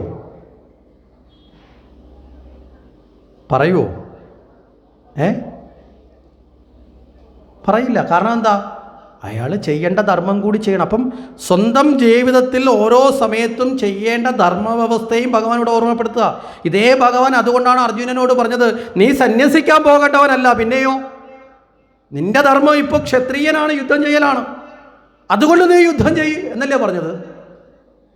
അല്ല സന്യാസം മോശമാണോ? ഏറ്റവും ശ്രേഷ്ഠമാണ്. പക്ഷേ ഏറ്റവും ശ്രേഷ്ഠമായ അവസ്ഥയിലേക്ക് നീ എത്തപ്പെടുമ്പോൾ അത് സ്വീകരിക്കുക. കുചേലൻ ഗൃഹസ്ഥാശ്രമി സ്വീകരിക്കേണ്ട വ്യവസ്ഥയിലല്ല കുചേലൻ നിന്നത്. കുചേലൻ യഥാർത്ഥത്തിൽ ഒരു സന്യാസിയുടെ വ്യവസ്ഥയിലാണ് നിന്നത്. കാരണം എന്താ? മറ്റൊന്നിനെയും ഓർക്കാതെ. കാരണം സന്യാസിക്ക് ആരെയും പോറ്റേണ്ട കാര്യമില്ല. ഉണ്ടോ? ആർക്കെങ്കിലും എല്ലാ ദിവസവും ഭക്ഷണം കൊടുക്കേണ്ട ചുമതല സന്യാസിക്കുണ്ടോ? ഉണ്ടോ? അരി അടിച്ചു വെക്കേണ്ട ചുമതലയുണ്ടോ? വസ്ത്രങ്ങൾ വാങ്ങിക്കൊടുക്കും, ഇതൊന്നുമില്ല. പക്ഷേ ഗൃഹസ്ഥന് ഇതെല്ലാം ഉണ്ട്. അപ്പോൾ ആ ധർമ്മം അനുഷ്ഠിക്കുന്നതിൽ ഭഗവാൻ മാതൃകയായി. പക്ഷെ കുചേലൻ അതിൽ മാതൃകയായില്ല. ഇങ്ങനെ ഒരു പോരായ്മ കൂടി കുചേലന് വന്നു. അതുകൊണ്ട് തന്നെ ദാരിദ്ര്യത്തിൻ്റെ അളവ് കുറയുകയല്ല, പിന്നെ ഉണ്ടായത് എന്താ? കൂടി. ഇപ്പം നമ്മൾ മനസ്സിലാക്കേണ്ടത്, ഭഗവാനെ ആരാധിക്കുന്നല്ലതാ, പക്ഷേ നമ്മൾ ചെയ്യേണ്ടതായ കർമ്മങ്ങളൊന്നും ചെയ്യാതെ എല്ലാം ഭഗവാൻ നോക്കുമെന്നും പറഞ്ഞുകൊണ്ടിരുന്നാൽ അനുഭവിക്കുന്നത് നമ്മൾ തന്നെ ആയിരിക്കും. ശരിയല്ലേ? മനസ്സിലായില്ലേ? അതുകൊണ്ടാണ് ഇവിടെ ഭാഗവതത്തിലെ മുഖ്യധർമ്മം പറയുമ്പോൾ തന്നെ പറയും, എല്ലാം നമ്മൾ ചെയ്യണം. എങ്ങനെ ചെയ്യണം? ഭഗവാന് സമർപ്പിച്ച് ചെയ്താൽ മതി. കായേന വാച മനസേന്ദ്രിയർവ ബുദ്ധ്യാത്മനാവ പ്രകൃത സ്വഭാവ കരോമി യദ്വത് സകലം പരസ്മേ. ഭാഗവത ധർമ്മം എന്താണെന്ന് ചോദിച്ച ചോദ്യത്തിന് ഉത്തരവായിട്ട് നവയോഗികൾ ഉപദേശിച്ച ശ്ലോകം ഇത്. ശരീരം കൊണ്ട്, മനസ്സുകൊണ്ട്, ഇന്ദ്രിയങ്ങൾ കൊണ്ട്, ബുദ്ധി കൊണ്ട് ചെയ്യുന്ന കർമ്മങ്ങളൊക്കെ കർമ്മം ചെയ്യേണ്ടെന്നല്ല, ചെയ്യണം. കാരണം എന്താ? ശരീരം സ്വീകരിച്ചിട്ടുണ്ടെങ്കിൽ സർവ്വജീവികൾ എന്ത് ചെയ്യണം? കർമ്മം ചെയ്യണം. നിയതം കുരു കർമ്മത്വം. ഭഗവാൻ അർജുനനോട് തന്നെ പറയുകയാണ്, അല്ലയോ അർജുന, എല്ലാ ജീവികളും കർമ്മം ചെയ്യണം. കർമ്മത്തിൽ നിന്നും മാറി നിൽക്കാൻ ശരീരമുള്ളിടത്തോളം കാലം പറ്റില്ല. കാരണം ശരീരത്തിൻ്റെ വ്യവഹാരം എന്തിലൂടെയാ? കർമ്മ വ്യവഹാരമാണ്. പറഞ്ഞ ആശയം മനസ്സിലായോ? അതുകൊണ്ടാണ് ഭഗവാൻ പറഞ്ഞത്, അർജുന, ഈ ഞാൻ പോലും പല കർമ്മം ചെയ്യുന്നതായി നിനക്ക് തോന്നുന്നില്ലേ? നീ എന്നെ കാണാൻ വരുമ്പോൾ ഞാൻ പശുവിൻ്റെ പാല് കറക്കുന്നത് നീ കാണുന്നില്ലേ? ഞാൻ ഭാര്യയ്ക്ക് മലക്കറി എരിഞ്ഞു കൊടുക്കുന്നത് നീ കാണുന്നില്ലേ? ഞാൻ അവിടെ ഇരുന്ന് പല ജോലികളും ചെയ്യുന്നത് കാണുന്നില്ലേ? ഇടയ്ക്കിടയ്ക്ക് രുക്മിണിയെയും പിടിച്ചിരുത്തി സല്ലാപങ്ങൾ നടത്തുന്നത് നീ കാണുന്നില്ലേ? ഇടയ്ക്കിടയ്ക്ക് മക്കളെ എടുത്ത് താരാട്ടുപാടി ഉറക്കുന്നത് നീ കാണുന്നില്ലേ? മനസ്സിലാവുന്നുണ്ടോ? ജീവിതത്തിലല്ല. കാരണം ഇവിടെ ഭാഗവതത്തിലും കൃത്യമായിട്ടുണ്ട്. നാരദ പരീക്ഷ എന്ന് പറയുന്നൊരു ഭാഗത്തിൽ നാരദർ ഭഗവാന്റെ ദാമ്പത്യം എന്താണെന്ന് അറിയാൻ വേണ്ടി ഒന്ന് പോകുന്നുണ്ട്. നാരദർക്ക് ഒരു അത്ഭുതം തോന്നി. എന്താ കാരണം? ഒരു ഭാര്യയെ തന്നെ സഹിക്കുന്നവരുടെ അവസ്ഥ വളരെ പരിതാപമാണ്. അപ്പോഴാണ് അല്ലേ ഈ സാധാരണഗതിയിൽ പറയുന്ന ഒരു ചൊല്ലുണ്ട്, വിവാഹം വരെ മാത്രമേ പുരുഷൻ്റെ ചുണ്ടിൽ പുഞ്ചിരി കാണത്തുള്ളൂ. വിവാഹം കഴിഞ്ഞാൽ പിന്നെ പുരുഷൻ്റെ പുഞ്ചിരി അങ്ങ് പോകും. പിന്നെ പുഞ്ചിരി വരുന്ന സ്ത്രീക്കാണ്. വിവാഹം കഴിക്കുന്നത് വരെ നിങ്ങൾ ശ്രദ്ധിച്ചാൽ നാട്ടിലുള്ള പെൺകുട്ടികളൊക്കെ വിവാഹം കഴിക്കുന്ന പ്രായം വരെ ഇവർ ആരെ കണ്ടാലും ചിരിക്കത്തില്ല. അതിലത്തുള്ള ബന്ധുക്കളെ കണ്ടാൽ പോലും ചിരിക്കില്ല. കാരണം ചിരിച്ചാൽ തെറ്റിദ്ധരിച്ചു പോകും. അങ്ങനെയൊക്കെ പല ചിന്തയുണ്ടാവും. ചിരിക്കാറില്ല വലുതായിട്ട്. ഇങ്ങനെ അവരെ ഞാൻ ആരോടും ചിരിക്കില്ല എന്ന് പറയും. വിവാഹം കഴിഞ്ഞ് കഴിഞ്ഞാൽ നമ്മൾ അപരിചിതനായി കണ്ട പെൺകുട്ടികൾ പോലും നമ്മളെ കാണുമ്പോൾ ചിരിച്ചുകൊണ്ടൊക്കെ എവിടെ പോയി എന്നൊക്കെ ചോദിക്കും. നമ്മൾ ഞെട്ടിപ്പോവും. കാരണം എന്താ? ഇന്നലെ വരെ കല്യാണം കഴിക്കുന്നത് വരെ നമ്മളെ വഴി വെച്ച് കണ്ടാൽ പോലും വലിയ പരിചയം കാണിക്കാത്ത നാട്ടുകാരി കല്യാണമൊക്കെ കഴിഞ്ഞ് എവിടെയെങ്കിലുമൊക്കെ വെച്ച് കണ്ട് നമ്മളെ ദൂരെ എവിടെയെങ്കിലുമൊക്കെ വെച്ച് കണ്ടാൽ തന്നെ ഓടി വരും. എന്നിട്ട് കൂടെ നിൽക്കുന്ന ഭർത്താവിനോട് പറയും, എൻ്റെ വീട്ടിനടുത്തുള്ളതാണ് ഞാൻ. അതിന് മുമ്പ് വരെ അങ്ങനെ മിണ്ടിയിട്ടില്ല. കാരണം വിവാഹം കഴിഞ്ഞാൽ പിന്നെ ചിരി തുടങ്ങുന്ന പെൺകുട്ടിക്കാണ്. വിവാഹം കഴിഞ്ഞാൽ പിന്നെ ചിരി ആണുങ്ങൾക്ക് കുറയും. കാരണം അവിടുന്ന് പിന്നെ അങ്ങോട്ട് ഈ മൂക്ക് കീറി വീഴുക എന്ന് പറയും. കെട്ടുന്നത് താലി അങ്ങോട്ടാണെങ്കിലും മനസ്സിലായില്ലേ? അതിൻ്റെ ബന്ധം ഇത് വേണം, ആവശ്യമാണ്. അങ്ങോട്ടും ഇങ്ങോട്ടും ഒക്കെ ഈ കർമ്മവും കടമയൊക്കെ വേണ്ടതാണ്. ശരി, ഇവിടെ നാരദർക്ക് തോന്നി. നാരദർ ബ്രഹ്മചാരിയാണല്ലോ. അതുകൊണ്ട് തന്നെ നാരദർക്ക് ഈ ദാമ്പത്യം ഇങ്ങോട്ട് അനുഭവിച്ച് പരിചയമില്ല. പക്ഷെ ചില ദാമ്പത്യം കണ്ടു പരിചയമുണ്ട്. മനസ്സിലല്ലേ? നാരദർ ചില മായയിൽപ്പെട്ട് ദാമ്പത്യം അനുഭവിച്ചിട്ടുണ്ട്. ചില മായയിൽപ്പെട്ടിട്ട് നാരദര ദാമ്പത്യം അനുഭവിച്ചതായ കഥകളൊക്കെ നമുക്ക് ശിവപുരാണത്തിലും ദേവീഭാഗവത്തിലൊക്കെ കാണാൻ സാധിക്കും. പക്ഷേ അല്ലാതൊരു പ്രത്യക്ഷ അനുഭവത്തിലില്ല. ചില ദാമ്പത്യമൊക്കെ കണ്ടിട്ടുണ്ട്. ആ ദാമ്പത്യം ആരുടെയൊക്കെയെന്ന് ചോദിച്ചാൽ നാരദർ കൂടുതലും കണ്ടിട്ടുള്ളത് ഈ വിഷ്ണു ഭഗവാന്റെ ദാമ്പത്യം കണ്ടിട്ടുണ്ട്, ശിവൻ്റെ ദാമ്പത്യമൊക്കെ കണ്ടിട്ടുണ്ട്. പക്ഷേ അവിടെ ഈ ഇടയ്ക്കിടയ്ക്ക് വഴക്കൊക്കെ കണ്ടിട്ടുണ്ട്. മനസ്സിലായില്ലേ? ഇടയ്ക്കിടയ്ക്ക് ശിവൻ പിണങ്ങി നിൽക്കുന്ന കണ്ടിട്ടുണ്ട്. ഇടയ്ക്കിടയ്ക്ക് വിഷ്ണു ലക്ഷ്മിയായിട്ടൊക്കെ പിണങ്ങുന്നതായിട്ടൊക്കെ കണ്ടിട്ടുണ്ട്. പക്ഷേ കൃഷ്ണാവതാരത്തിൽ ഈ പിണങ്ങുന്ന സമയത്ത് ചെല്ലുമ്പോഴൊക്കെ ശിവൻ്റെ മുഖത്തൊക്കെ ദുഃഖമൊക്കെ കാണാൻ സാധിച്ചിട്ടുണ്ട്. പക്ഷേ കൃഷ്ണാവതാരത്തിൽ ഒരിക്കൽ പോലും പുഞ്ചിരി മാഞ്ഞിട്ടില്ല കൃഷ്ണൻ്റെത്. സാധാരണഗതിയിൽ നമ്മൾ മുമ്പേ പറഞ്ഞു, വിവാഹം കഴിഞ്ഞാൽ പുരുഷൻ്റെ ചുണ്ടിലെ പുഞ്ചിരി മായേണ്ടതാണ്. പക്ഷെ കൃഷ്ണൻ്റെ പുഞ്ചിരി മാഞ്ഞിട്ടില്ല. ഇത്രയും ദാമ്പത്യത്തിൻ്റെ പ്രാരാബ്ധത്തിലൂടെ കടന്നുപോയിട്ട് കൃഷ്ണൻ എന്താ ഇത് സാധിക്കുന്നതെന്ന് അറിയാൻ വേണ്ടി, ഇതിൻ്റെ രഹസ്യം കണ്ടുപിടിക്കാൻ വേണ്ടിയിട്ടാണ് ആര് പുറപ്പെട്ടത്? നാരദർ പുറപ്പെട്ടത്. നാരദർ ഓരോ വീട്ടിലും ചെല്ലും. രുക്മിണിയുടെ വീട്ടിൽ ചെന്നപ്പോൾ നോക്കിയാൽ രുക്മിണിക്ക് പാല് കാച്ചി കൊടുത്തുകൊണ്ടിരിക്കുക. അടുത്ത വീട്ടിൽ ചെന്നപ്പോൾ സത്യഭാമ പറഞ്ഞ് തുണി കഴുകുക, അവിടെ പോയി തുണി കഴുകിക്കൊണ്ട്. അടുത്ത വീട്ടിൽ വേഗത്തിലാണ് ചെല്ലുന്നത്. അടുത്ത വീട്ടിൽ ചെന്നപ്പോൾ അവിടെ പുല്ലരിഞ്ഞുകൊണ്ടിരിക്കുക. അടുത്ത വീട്ടിൽ ചെന്നപ്പോൾ പശുവിനെ കുളിപ്പിക്കുക. അടുത്ത വീട്ടിൽ ചെന്നപ്പോൾ പാല് ഇറക്കുക. അടുത്ത വീട്ടിൽ ചെന്നപ്പോഴോ ഭാര്യ വിളമ്പി കൊടുക്കുന്ന സദ്യ ഇരുന്ന് കഴിക്കുക. അടുത്ത വീട്ടിൽ ചെന്നപ്പോൾ കിടന്ന് ഉറങ്ങുകയാണ്. അടുത്ത വീട്ടിൽ ചെന്നപ്പോൾ മറ്റു പല പണികളും ചെയ്യുന്നു. അങ്ങനെ നോക്കുമ്പോൾ ഓരോ വീടുകളിൽ ചെല്ലുമ്പോഴും ഭഗവാൻ വെറുതെ ഇരിക്കില്ല. അവരെ കൂടെ അവർക്ക് എന്തൊക്കെ വേണോ അതൊക്കെ ചെയ്ത് കൂടെ നിൽക്കുക. അപ്പോൾ ആ ഒരു രീതിയിൽ ഭഗവാൻ ആ ദാമ്പത്യത്തിൽ ഇഴുകിച്ചേർന്ന് അങ്ങനെ ജീവിക്കുന്ന കണ്ടപ്പോഴാണ് നാരദർക്ക് മനസ്സിലായി, ഭഗവാനെ എനിക്ക് തൻ്റെ ദാമ്പത്യം മനസ്സിലായി. യഥാർത്ഥത്തിൽ ദാമ്പത്യത്തിൻ്റെ ഒരു വലിയ രഹസ്യമാണ്. മനസ്സിലായില്ലേ? ഭാര്യ എന്തെങ്കിലും ജോലി ചെയ്തുകൊണ്ടിരുന്നാൽ ഭർത്താവ് കൂടെ പോയി സഹായിച്ചേക്കണം. കൂടെ ചെന്ന് പകുതി അങ്ങ് ചെയ്തേക്കണം. ഭർത്താവ് എന്തെങ്കിലും ചെയ്തുകൊണ്ടിരുന്നാൽ വേണ്ട ഏട്ടാ ഞാൻ ചെയ്യാമെന്ന് പറഞ്ഞാൽ അങ്ങോട്ട് ചെന്നേക്കണം. ഇത് രണ്ടും ഉണ്ടെങ്കിൽ പിന്നെ അടിയും വഴക്കും ഒഴിവാകും. ഒരു വലിയ രഹസ്യം, ഭഗവാനിൽ നിന്ന് പഠിക്കാവുന്ന ഒരു വലിയ കാര്യമാണ്. പരിഗണന കൊടുക്കുക. മനസ്സിലല്ലേ? സഹകരിക്കുക, പരിഗണിക്കുക, സഹകരിക്കുക, ബഹുമാനിക്കുക, സ്നേഹിക്കുക. ഈ 4 ഗുണം കൃഷ്ണനിൽ നിന്ന് പഠിക്കണം കുടുംബജീവിതത്തിൽ. പറഞ്ഞു മനസ്സിലായില്ലേ? ഈ 4 ഗുണം നമ്മുടെ ജീവിതത്തിലുണ്ടെങ്കിൽ ചട്ടിയും കലവും തട്ടിയും മുട്ടാതൊക്കെ ഇരിക്കും. വക്ക് പൊട്ടാതെയൊക്കെ കൊണ്ടു നടക്കാൻ പറ്റും. സഹകരിക്കുക. ഏതൊരു ജോലി ചെയ്യുമ്പോഴും അല്ലേ, നമ്മൾ ചെയ്യണ്ട എങ്കിലും ഒന്ന് ചെന്നിട്ട് ഞാൻ സഹായിക്കണമെന്ന് ചോദിച്ചാൽ പോരെ, വേണ്ട വെക്കോ അവിടെ ഇരുന്നോ എന്ന് പറയും. അപ്പോൾ ചോദിച്ചതിൽ നിന്ന് തന്നെ ഏതാണ്ട് തൃപ്തിയായി. ശരിയല്ലേ? അവിടെ ദുരഭിമാനമൊന്നും വെക്കേണ്ട ആവശ്യമില്ല. പിന്നെയോ പരിഗണിക്കുക. എന്തെങ്കിലും ഒരു കാര്യം വന്നിട്ടേ ഒരു കാര്യം പറയുന്നുണ്ട്, ഒന്ന് പോയേ, തീർന്നില്ലേ പിന്നെ പ്രശ്നം? ഞാൻ പറയുന്നതൊന്നും അയാൾക്ക് കേൾക്കേണ്ട ആവശ്യമില്ല, അല്ലെങ്കിൽ തിരിച്ച് കേൾക്കുന്നില്ല. നേരെ മറിച്ച് എന്താ? പരിഗണിക്കുക, അവസരങ്ങൾ കൊടുക്കുക. അത് കഴിഞ്ഞാൽ പിന്നെന്താ? ബഹുമാനിക്കുക. ബഹുമാനം വേണം. ഭർത്താവിന് ഭാര്യയോടും ഭാര്യയ്ക്ക് ഭർത്താവിനോടും ബഹുമാനം വേണം. പണ്ടൊക്കെ അമ്മമാർ സ്വഭാവമായിട്ട് ഭർത്താവിനെ വിളിക്കുന്ന അങ്ങുന്നേ, കുട്ടികളുടെ അച്ഛ, ചേട്ട എന്നൊക്കെയായിരുന്നു. ഇപ്പോഴോ പേര് വിളിച്ചു, പിന്നെ കുറച്ചുകൂടെ കഴിഞ്ഞപ്പോൾ ഇപ്പോൾ ഒരു സന്തോഷം വന്ന് കുട്ട, പിന്നെയോ നല്ലതുപോലെ മൂത്ത് കഴിയുമ്പോഴോ ഡാ പൊട്ട വരുന്നോടാ, ചിരിച്ചോണ്ടാ വിളിക്കുന്നതെന്നേ ഉള്ളൂ. പക്ഷേ വിളിയുടെ അർത്ഥം എന്താ? സമൂഹത്തെ ബോധ്യപ്പെടുത്തുക, ഇവനൊരു പൊട്ടനാ, അതുകൊണ്ടാണല്ലോ എന്നെ കൊണ്ട് നടക്കണത്. പറഞ്ഞതിൻ്റെ അർത്ഥം തിരിച്ചാ വരുന്നത്, അങ്ങോട്ട് കൊടുത്തത് തിരിച്ചാ വരുന്നത്. പക്ഷേ നമ്മൾ ഇങ്ങനെയൊക്കെയായി മാറി. ശരിയല്ലേ? എന്ന് വെച്ച് പരിഷ്കാരം വേണ്ടാന്നല്ല. ഇപ്പം നമ്മൾ പറയും ഇതൊക്കെ ന്യൂജനാണ് അല്ലേ? പണ്ടത്തെ കാലമൊന്നുമല്ല, ഇപ്പം കാലം മാറി. കാലമല്ല മാറിയത്, നമ്മുടെ മൂല്യം കുറഞ്ഞതാണ്. മനസ്സിലായില്ലേ? കാലം എല്ലാ കാലത്തും മാറിക്കൊണ്ടിരിക്കും. കാലം മാറുമ്പോൾ മൂല്യം കുറയരുത്. മൂല്യമാണ് വില കൽപ്പിക്കുന്നത്. വിലയുള്ളത് മൂല്യത്തിനല്ലേ? അല്ലേ? നിങ്ങളിപ്പോൾ ഒരു സ്വർണ്ണമാല വാങ്ങുമ്പോൾ അതിൻ്റെ ക്യാരറ്റ് എന്നൊക്കെ പറഞ്ഞിട്ട് അതിൻ്റെ മൂല്യത്തിനല്ലേ വില കൽപ്പിക്കുന്നത്? അതോ ആഭരണത്തിൻ്റെ രൂപത്തിനാണോ? അതിൻ്റെ മൂല്യത്തിനാണ്.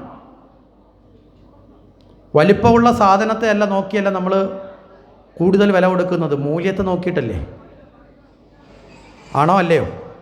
ഏതെങ്കിലും ഒരു വസ്തു വാങ്ങുമ്പോൾ വലിയ വസ്തുവിനാണോ വില കൊടുക്കുന്നത്? അല്ല. മൂല്യമുണ്ടെങ്കിൽ വലിപ്പ ചെറുപ്പമൊന്നും നോക്കത്തില്ല. നോക്കില്ല. മൂല്യത്തിനാണ് എപ്പോഴും. മൂല്യം നഷ്ടപ്പെടാതിരിക്കുക ജീവിതത്തിൽ. വളരെ ബഹുമാനം കൊടുക്കണം, അങ്ങോട്ടും ഇങ്ങോട്ടും ബഹുമാനം കൊടുക്കണം.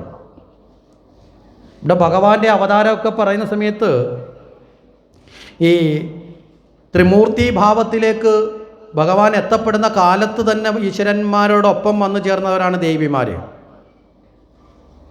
വിഷ്ണുവിനോടൊപ്പം രമയും, ശിവനോടൊപ്പം ഉമയും, ബ്രഹ്മാവിനോടൊപ്പം സരസ്വതിയും വാണിയും ആദ്യം തന്നെ ഉണ്ടായിരുന്നു.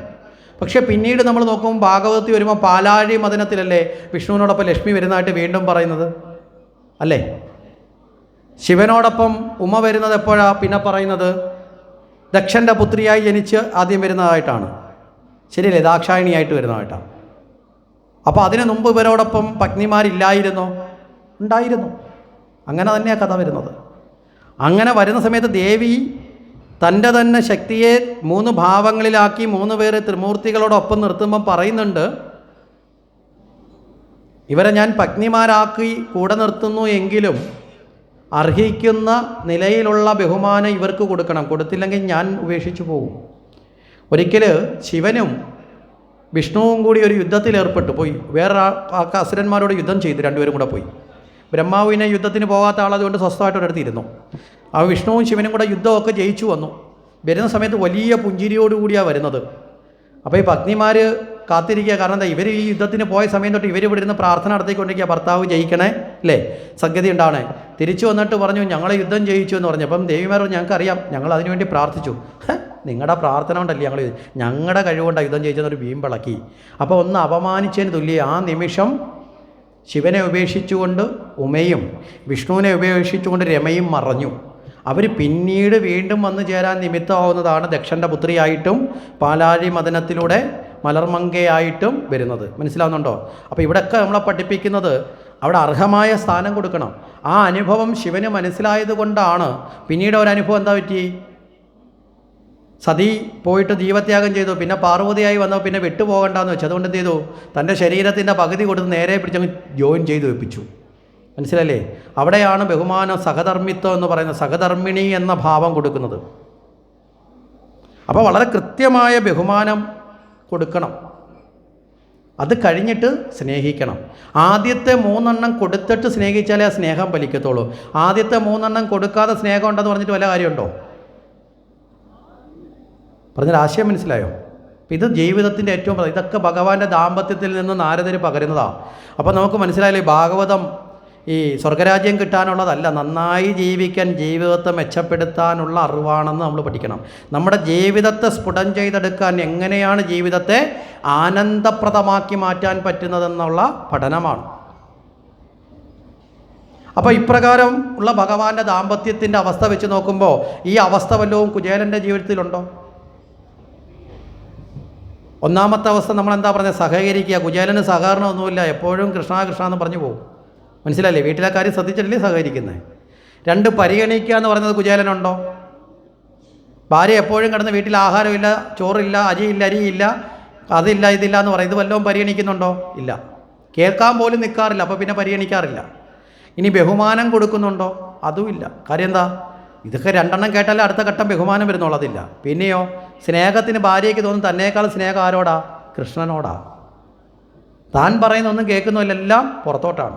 അപ്പം കുചേലന് ഗൃഹസ്ഥാശ്രമത്തിൽ വേണ്ട കാര്യങ്ങൾ അവിടെ ഇല്ലാതാനും സന്യാസത്തിൽ വേണ്ട യോഗ്യതയെല്ലാം ഉണ്ട് താനും.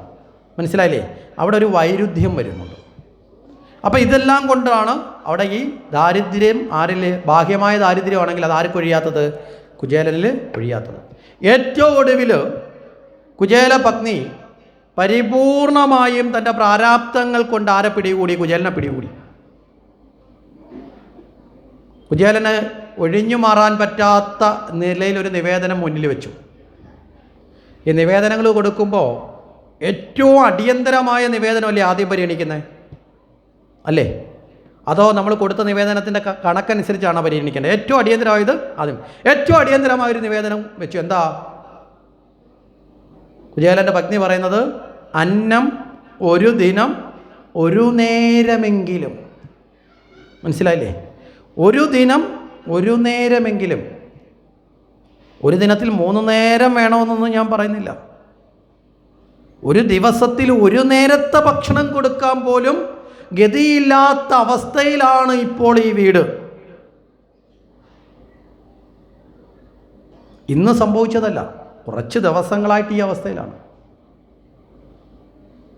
ആകെ എനിക്കൊരു കാര്യം മാത്രമേ ഞാൻ ആഗ്രഹിക്കുന്നുള്ളൂ.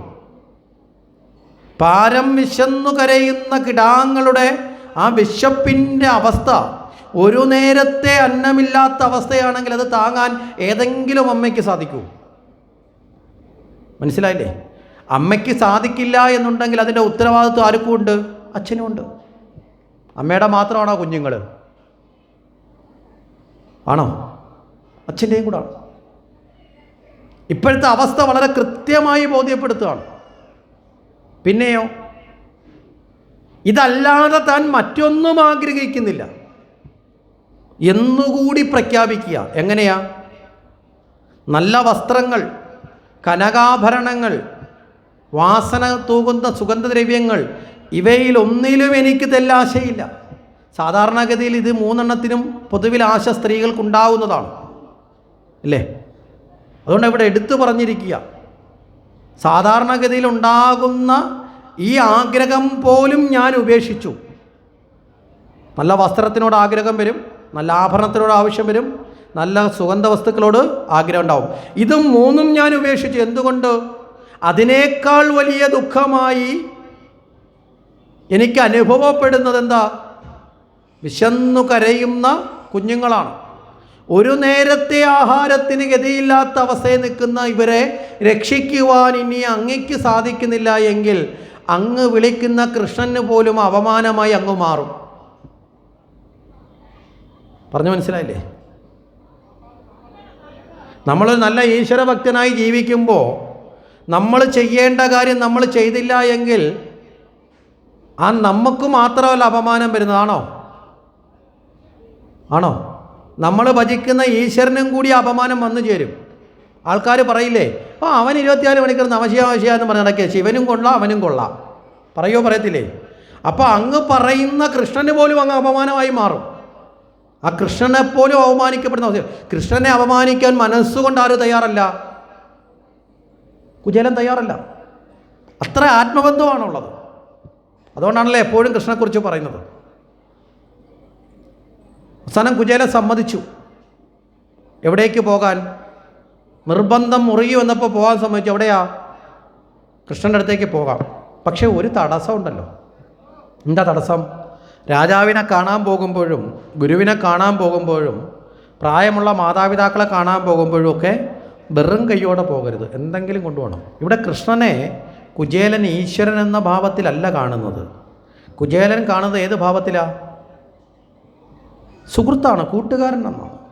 മനസ്സിലായില്ലേ? കൂട്ടുകാരൻ എന്ന ഭാവത്തിലാണ് കാണുന്നത്. ആത്മസുഹൃത്ത് എന്നുള്ള നിലയിലാണ് കാണുന്നത്. അപ്പോൾ രാജാവാണല്ലോ ഇപ്പോൾ കൃഷ്ണൻ. അപ്പോൾ രാജാവിനെ കാണാൻ പോകുമ്പോൾ വെറും കൈയോടെ പോകരുത് എന്നൊരു ചൊല്ലുണ്ട്. അപ്പോൾ എന്തെങ്കിലും കൊണ്ടുപോകണം. എന്തെങ്കിലും കൊണ്ടുപോകാൻ വീട്ടിൽ വല്ലതും ഉണ്ടോ? ഒന്നുമില്ല. അപ്പോൾ ഇനി അത് പറഞ്ഞ് ഇദ്ദേഹം ഒഴിയണ്ട. കുചേലപത്നി എന്ത് ചെയ്തു? തൊട്ടടുത്ത വീടുകളിൽ പോയി ഭിക്ഷയാചിച്ചു, അല്ലേ? ആ ഭിക്ഷയാചിച്ച് കിട്ടിയ അവിലും കൊണ്ടുവന്ന്, അതോ പല വീടുകളിൽ നിന്ന് കിട്ടിയത് കൊണ്ട് പല നിറവും പല ഘടനയൊക്കെ ഉള്ളതാണ്. നമുക്കറിയാം, അവിൽ തന്നെ വെള്ളയും ചുവപ്പൊക്കെ ഉണ്ട്. ഇത് കൊണ്ടുവന്നിട്ട് എന്ത് ചെയ്തു? ഇത് മൊത്തത്തിൽ കൊണ്ടുപോകാൻ എന്തെങ്കിലും ഒരു പാത്രം നോക്കിയാൽ നല്ല പാത്രങ്ങളൊന്നുമില്ല. അപ്പം നോക്കിയപ്പോൾ ഒരു ജീർണിച്ച വസ്ത്രം എന്ന് പറഞ്ഞാൽ മുഷിഞ്ഞതല്ല, വൃത്തിയുള്ളതാണ്, പക്ഷേ പഴക്കമുള്ളതാണ്. നൂലിഴകളൊക്കെ ഇങ്ങനെ ഇളകി തുടങ്ങി. നമുക്കറിയാം, വസ്ത്രം പഴകുമ്പോഴല്ലേ നൂലൊക്കെ ഇളകി തുടങ്ങുന്നത്, അല്ലേ? ആ അവസ്ഥയിലുള്ളൊരു വസ്ത്രത്തിനകത്ത് എന്ത് ചെയ്തു? കെട്ടി. ഇനി അതിൻ്റെ പേരിൽ പോകാതിരിക്കേണ്ട, കൊടുത്തു. മനസ്സിലായില്ലേ? അങ്ങനെ നേരെ യാത്ര ചെയ്യുകയാണ്.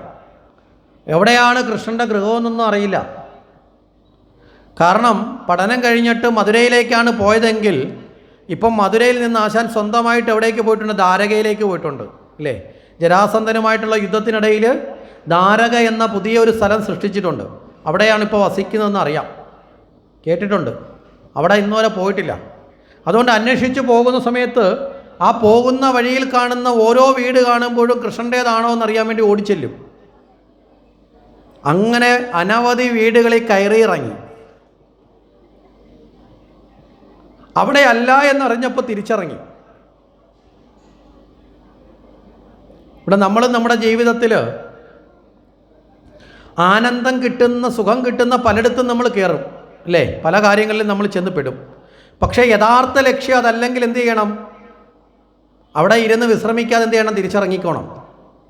ഇത് പലപ്പോഴും നമ്മൾ കൈവിട്ടു പോകുന്നൊരവസ്ഥയാണ്. നമ്മൾ ഇടയ്ക്കിടയ്ക്ക് കിട്ടുന്ന സുഖം കിട്ടുമ്പോൾ അവിടെ ഇരുന്ന് ഇച്ചിരി അങ്ങ് സുഖിക്കും, അത് കഴിഞ്ഞ് പിന്നെ ഇറങ്ങും, അല്ലേ? അതും നഷ്ടപ്പെടുമ്പോൾ വീണ്ടും അടുത്തടുത്തോട്ട് കയറും. ഇവിടെ അങ്ങനെയല്ല കുചേലൻ ചെയ്തത്. കുചേലൻ്റെ ഒരു വലിയ ഗുണമാണ് ഇവിടെ തെളിഞ്ഞു വരുന്നത്. കുചേലൻ എന്താ ചെയ്യുന്നത്? അല്ല എന്നറിഞ്ഞാൽ ആ നിമിഷം ഇറങ്ങും. അപ്പം നമ്മളിവിടെ ഓരോ സുഖങ്ങൾ ജീവിതത്തിൽ വന്നു ചേരുമ്പോൾ, ലൗകിക സുഖങ്ങൾ വന്നു ചേരുമ്പോൾ ഇത് ശാശ്വതമായ സുഖം തരുന്നതാണോ എന്ന് ചിന്തിച്ചു നോക്കണം. ഇവിടെയാണ് ശങ്കരാചാര്യരുടെ ദർശനം നമ്മൾ ചേർത്ത് വെക്കണം. ശങ്കരാചാര്യ സ്വാമികൾ ഈ പ്രപഞ്ച തത്വത്തെക്കുറിച്ച് പറയുമ്പോൾ പറയും, നേതി നേതി നേതി നേതി എന്നിങ്ങനെ തൊട്ട് പറയും. എന്താ നേതി? അല്ല അല്ല അല്ല, ഇത് ശാശ്വതമാണോ? അല്ല, ഇത് ശാശ്വതമാണോ? അല്ല, ഇതല്ല ഇതല്ല ഇതല്ല എന്ന് പറയും. ഇത് തന്നെ ഗുരുദേവനും പിന്നീട് പറഞ്ഞു, ഒന്നൊന്നായി എണ്ണി എണ്ണി തൊട്ടെണ്ണം പൊരുളൊടുങ്ങിയാൽ നിന്നിടും ദൃക്ക് പോലുള്ള നിന്നിലസ്പന്ദമാകണം. ഓരോന്നും ശാശ്വതമാണോ ആണോ എന്ന് ചോദിച്ചോ, നിത്യാനിത്യ ബോധത്തിൽ നിത്യമായതിനെ സ്വീകരിക്കണമെങ്കിൽ അനിത്യമായതിനെ തിരിച്ചറിഞ്ഞ് അതിനെയൊക്കെ ഉപേക്ഷിക്കണം. കേവല സുഖങ്ങളിൽപ്പെട്ട് ഭ്രമിക്കരുത്. മനസ്സിലായില്ലേ? ഇവിടെ കുചേലന് വേണമെങ്കിൽ ഇത്രയും നടന്നു വരിക, എന്നാൽ പിന്നെ കിട്ടിയ ഒരു വീട്ടിൽ ചെന്നിരുന്ന് ഇച്ചിരി ഭക്ഷണം ചോദിച്ചാൽ വന്നേനെ. ഒന്ന് ഞാനിവിടെ കിടന്നോട്ടെന്ന് ചോദിച്ചാൽ സമയം കൊടുത്തേനെ. പക്ഷേ പരമമായ ലക്ഷ്യത്തിന് തടസ്സം നിൽക്കുന്ന ഒരു സുഖങ്ങളിലും പെട്ടുപോകാതെ പരമമായ ധാമം തേടിയാണ് ഞാൻ ഇറങ്ങിയതെന്ന ബോധം ആർക്കുണ്ട്? കുചേലനുണ്ട്. അതിനാണ് ഈ പല വീടുകളിൽ കയറി എന്നൊക്കെ പറയുന്നത്. അപ്പോൾ ഇങ്ങനെ വന്ന് ഏറ്റവും ഒടുവിൽ കൃഷ്ണൻ്റെ സ്ഥലത്തെത്തി. അവിടെ എത്തുമ്പോൾ ഈ കുചേലൻ്റെ ഈ യാത്ര തന്നെ വളരെ രസകരമാണ്. ഈ രാമപുരത്ത് വാര്യർ കുചേലൻ്റെ യാത്രയെക്കുറിച്ച് എഴുതുന്നതിനൊരു കൃതിക്കൊരു പേരുണ്ട്, വഞ്ചിപ്പാട്ട്. അതിന് എന്തുകൊണ്ടാണ് ഒരു വഞ്ചിപ്പാട്ടായിട്ട് ചിലപ്പോൾ അതേ എഴുതിയത് എന്ന് നമ്മൾ ചിലപ്പോൾ ചിന്തിക്കും. അതേ എഴുതിയത് ഇനി ആ അർത്ഥത്തിലാണോ എന്നറിയില്ല, എങ്കിലും ചിന്തിക്കുമ്പം ചിലപ്പോൾ കാണാൻ സാധിക്കുന്നതെന്നറിയോ, ഈ വഞ്ചിയിലിരുന്ന് യാത്ര ചെയ്യുമ്പോൾ ആളിൻ്റെ അവസ്ഥ എന്തായിരിക്കും? ആടി ഒലയും, അങ്ങോട്ടാടും ഇങ്ങോട്ടാടും, ഇല്ലേ? വെള്ളത്തിൻ്റെ ചലനം കാറ്റിൻ്റെ ചലനം കൊണ്ട് ആടി ഒലയും. ഇതുപോലെ ആടി ഉലയുന്ന മനസ്സോടെയാണ്, മനസ്സിലായില്ലേ, ഭഗവാനിലേക്കുള്ള വഞ്ചി ആടി ഉലയുന്നത് പോലെയാണ് നമ്മുടെ ജീവിതത്തിൽ നമ്മളെ കൊണ്ടുപോകുന്നത്. അപ്പോൾ ആടി ഉലയുമ്പോഴും നമ്മൾ വഞ്ചിയിലുള്ള ഇരുത്തവും പിടുത്തവും ഒന്നുകൂടെ ബലപ്പെടുത്തണം. മനസ്സിലായില്ലേ? ഏതെങ്കിലും സ്ഥലത്തോട്ട് ആടുമ്പോൾ അങ്ങോട്ട് മറിഞ്ഞാൽ പിന്നെ വഞ്ചി ഇരിക്കാനുള്ള യോഗ്യതയുണ്ടോ? വെള്ളത്തിൽ പോവും. അപ്പം ജീവിതത്തിൽ പ്രാരാബ്ധമാകുന്ന സുഖദുഃഖങ്ങളാകുന്ന ആടിയുലച്ചിലൊക്കെ ഉണ്ടാവും. പക്ഷെ ആ സമയത്ത് വഞ്ചി തുഴയേണ്ടത് എങ്ങോട്ടാ? ലക്ഷ്യത്തിലേക്കാണ്. അപ്പം ഇതുപോലെ ഒരു ആടി ഉലച്ചിലാണ് ആര് പോകുന്നത്? കുചേലൻ പോകുന്നത്. എന്താ? മനസ്സുകൊണ്ടും അങ്ങനെയാണ്. കൃഷ്ണൻ എന്നെ കണ്ടാൽ തിരിച്ചറിയുവോ? ഇനി ഞാൻ ചെല്ലുന്നത് ഇനി സമ്പത്തിനാണെന്ന് തെറ്റിദ്ധരിക്കുവോ? മനസ്സിലായില്ലേ? അങ്ങനെയൊക്കെയുള്ള ആ ഒരു ഭ്രമം കൊണ്ടാണ് പോകുന്നത്. ഇങ്ങനെ ആടി ഉലഞ്ഞാണ് പോകുന്നത്. എന്തായാലും ശരി, ഭഗവാന്റെ സവിധത്തിലെത്തി. അവിടെ എത്തുമ്പോഴാണ് ഭഗവാന്റെ വാസകേന്ദ്രത്തെക്കുറിച്ചൊരു വർണ്ണന പറയുന്നു. 7 നില മാളികയ്ക്ക് മുകളിൽ, അല്ലേ? ഭഗവാൻ അവിടെ സപ്രപഞ്ചഘട്ടത്തിൽ ഇരിക്കുക എന്നൊക്കെയാണ് പറയണത്. എന്താ ഈ 7 നില മാളിക എന്നുള്ളതൊക്കെ നമ്മൾ ചിന്തിക്കേണ്ട വിഷയമാണ്. ഇവിടെ കുചേലൻ താഴെ ചെന്നിട്ട് അകത്തോട്ട് കയറാൻ വേണ്ടി ചെന്നു. കൊട്ടാരമാകുമ്പോൾ കാവൽക്കാരുണ്ടാവുമല്ലോ. ദ്വാരപാലകന്മാർ അങ്ങ് തടഞ്ഞു. എന്താ കാരണം? ഒരു കൊട്ടാരത്തിൽ കയറാനുള്ള യോഗ്യതയൊന്നും ബാഹ്യമായിട്ടില്ല. കീറിപ്പറഞ്ഞ വസ്ത്രങ്ങൾ, വിയർത്ത് കുളിച്ച് നാറി അഴുക്കും മണ്ണും പുരണ്ട് ദുർഗന്ധപൂരിതമായ അവസ്ഥ. കുചേലനെ കയറ്റിവിട്ടാൽ കൊട്ടാരം നാറുവോ എന്നുള്ള പേടിയായി. മനസ്സിലായില്ലേ? കുചേലൻ്റെ ശരീരം മുഴുവൻ, കാരണം പ്രാരാബ്ധമുള്ള ശരീരത്തിന്, ദാരിദ്ര്യമുള്ള ശരീരത്തിന് പൊതുവേ ദാരിദ്ര്യത്തിൻ്റെ ഒരു ദുഃഖം ഉണ്ടാവില്ലേ? അതുകൂടാതെയോ ഈ നടന്നു വന്ന യാത്രയിലുടനീളമുള്ള വിയർപ്പും ആ മൺപൊടികളും എല്ലാം ചെളികളും എല്ലാം ആരുടെ ദേഹത്തുണ്ട്? കുചേലൻ്റെ ദേഹത്തുണ്ട്. നീ വീട്ടിൽ നിന്ന് ഉടുത്തുകൊണ്ട് വന്ന വസ്ത്രമെങ്കിലും നല്ലതാണോ? അതുമല്ല. പിന്നെയോ കൈകാലുകളൊക്കെ നീര് വന്ന് വീങ്ങി തുടങ്ങിയിട്ടുണ്ട്. ആരോഗ്യമുള്ളവനല്ലേ തോനെ ദൂരം നടക്കാൻ പറ്റൂ? നല്ല ഭക്ഷണമില്ലാതെ കിടന്നവന് നല്ല ആരോഗ്യം കാണുമോ? ഈ അവസ്ഥയിലൊക്കെയാണ് അവിടെ ഭടന്മാർ തടഞ്ഞു.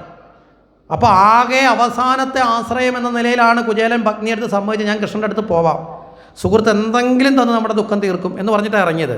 അപ്പോൾ അവസാനത്തെ ആശ്രയം കൂടി നഷ്ടപ്പെട്ടാൽ പിന്നത്തെ ഒരു അവസ്ഥയുണ്ടല്ലോ, ആ അവസ്ഥയിലല്ലേ യഥാർത്ഥത്തിൽ നമ്മളെല്ലാവരും അറിയാതെ ഈശ്വരനെ വിളിക്കുന്ന വിളിയിൽ ഏറ്റവും തീവ്രമായ വിളി, അല്ലേ? അപ്പോൾ നിങ്ങൾക്കൊരു രോഗം വന്നു, നിങ്ങൾ ആദ്യമേ പോയിട്ടൊരു സാധാ ഹോസ്പിറ്റലിൽ പോയി. അവിടുത്തെ ഡോക്ടർ പറഞ്ഞ് ഇവിടെ കൊണ്ട് പറ്റത്തില്ല, ഇച്ചിരി കൂടെ നല്ല ഹോസ്പിറ്റലിൽ പോകണമെന്ന് പറഞ്ഞു. നിങ്ങൾ നേരെ അതിന് കുറച്ചുകൂടി നല്ല ഹോസ്പിറ്റൽ എന്നുള്ള നിലയിൽ അടുത്ത ഹോസ്പിറ്റലിൽ പോയി. അവിടെ ചെന്നപ്പം വീണ്ടും അവിടുത്തെ ഡോക്ടർ പറഞ്ഞ് ഇത് പോരാ, നിങ്ങൾ സൂപ്പർ സ്പെഷ്യാലിറ്റിയിൽ പോകണം. ഏറ്റവും അവസാന ഘട്ടത്തിൽ ഏറ്റവും സീനിയറായിട്ടുള്ള സ്ഥലമാണ്. അവിടെ ചെന്നു. അവിടെ ചെന്നപ്പോൾ അവിടുത്തെ ഡോക്ടർമാർ പറയും ഇനി ഒരു രക്ഷയില്ല, ഞങ്ങളെ കൈ കൊണ്ടൊരു രക്ഷയില്ല എന്ന് പറയുമ്പം നിങ്ങൾ അറിയാതെ പിന്നെ ആരെ വിളിച്ചു പോവും? ഈശ്വരനെ വിളിച്ചു പോവും, അല്ലേ? കുചേലന് അവസാനത്തെ ആശ്രയം തീർന്നപ്പോൾ കുചേലൻ അവിടെ ഇരുന്നു കൊണ്ട് വിളിച്ച വിളി തൻ്റെ സുഹൃത്തിൻ്റെ പേരാണെങ്കിലും ഉള്ളിൽ ഈശ്വര എന്ന ഭാവം ഉയർന്നു. ആ വിളി എൻ്റെ കൃഷ്ണ എന്നുള്ള വിളി, ആ ആർത്തദുഃഖം ഭഗവാന്റെ കാതുകളിലേക്ക് വന്നു ചേർന്നു. അവിടെയാണ് കുചേലന് തൻ്റെ സുഹൃത്തെന്ന ഭാവത്തിൽ നിന്ന് ഈശ്വരൻ എന്ന ഭാവത്തിലേക്ക് ആര് മാറുന്നത്? കൃഷ്ണൻ മാറുന്നത്. അവസാനത്തെ ആശ്രയം അത് ഈശ്വരനല്ലേ ഉള്ളൂ. ആ അവസാനത്തെ ആശ്രയം ഈശ്വര എൻ്റെ വിളി നീ കേൾപ്പിക്കണമേ എന്നാണ് അവിടെ കുചേലന് തോന്നിയത്. കേൾപ്പിക്കണമേ എന്ന് തോന്നിയത് ആരാ? കേൾപ്പിക്കേണ്ട ആളും കേൾക്കേണ്ട ആളും ഒരാളാ, അല്ലേ? കേൾപ്പിക്കേണ്ടതാരാ? ഈശ്വരനാണ്. കേൾക്കേണ്ട ആള് ആരാ? ഈശ്വരനാണ്. അതുകൊണ്ട് തന്നെ വളരെ വേഗത്തിൽ ആരും ചെന്ന് പറയാതെ തന്നെ ആ വിളി കാതിൽ ശ്രവിച്ചപ്പോൾ ഈ ഭക്തൻ്റെ വിളി വന്നു കഴിഞ്ഞാൽ സർവ്വതും മാറ്റി വെച്ചുകൊണ്ട് ഭക്തഹൃദയേശ്വരനായ ഭഗവാൻ, കാരുണ്യവത്സലനായ ഭഗവാൻ, ഭക്തൻ്റെ വിളി വന്നു കഴിഞ്ഞാൽ അതിനേക്കാൾ പരമപ്രധാനമായി യാതൊന്നും ആർക്കുണ്ടാവില്ല, ഭഗവാൻ ഉണ്ടാവില്ല. രുക്മിണിയും സത്യഭാമയൊക്കെ അവിടെ അകറ്റി. മനസ്സിലായില്ലേ? ഇതെല്ലാം കളഞ്ഞിട്ട് തന്നെ മറന്നു. ഒരു കൊച്ചുകുട്ടി തനിക്ക് കിട്ടേണ്ട ഏറ്റവും വലിയ മധുരഫലം കണ്ടാൽ ഓടിയെത്തുന്ന വേഗത്തിൽ കുചേലൻ ആരെ തേടി? ഭഗവാൻ ആരെ തേടി ഓടി? കുചേലൻ്റെ അടുത്തേക്ക് ഓടുകയാണ്. സത്യഭാമയും രുക്മിണിയൊക്കെ ആദ്യമായിട്ടാണ് ഇങ്ങനെ ഒരു ഭാവം കാണുന്നത്. അവരും പുറകിൽ ഓടുക. എന്തിനാണ് ഭഗവാൻ ഇങ്ങനെ ഓടുന്നത്? ഇനി ആരെങ്കിലും അഥവാ കാണാൻ വന്നിട്ടുണ്ടെങ്കിൽ വിളിച്ചോണ്ട് വരാൻ രണ്ടുപേരെ വിട്ടാൽ പോരെ? ഇനി ഞങ്ങളോട് പറഞ്ഞാൽ പോരെ? മനസ്സിലായില്ലേ? ഇവിടെ ഭക്തനും ഭഗവാനും ഇടയ്ക്ക് യഥാർത്ഥത്തിൽ ഇടനിലക്കാരില്ല. ശരിയായ ഭക്തിയിലേക്ക് എത്തുന്ന കാലം വരേ ഉള്ളൂ നമുക്ക് ഇടനിലക്കാർ. മനസ്സിലാകുന്നുണ്ടോ? ശരിയായ ഭക്തിയിലേക്ക് നമ്മൾ ഉയർന്നാൽ പിന്നെ നമുക്ക് ഇടനിലക്കാരുടെ ആവശ്യമുണ്ടോ? ഇല്ല. ആ ഭാവം നമ്മളിലേക്ക് എത്തിക്കുക. അവിടെയാണ് എല്ലാം മറന്ന് ഓടിയെത്തുന്ന ഭഗവാൻ തനിക്ക് ഏറ്റവും പ്രിയപ്പെട്ട, തനിക്ക് ലഭിക്കുന്ന സമ്മാനങ്ങളിൽ വെച്ച് ഏറ്റവും വലിയ സമ്മാനമായി കരുതിക്കൊണ്ട് കുചേലനെ വാരിപ്പുണരാൻ വേണ്ടി ചെല്ലുമ്പോൾ കുചേലൻ ഒഴിഞ്ഞു മാറുന്നുണ്ട്.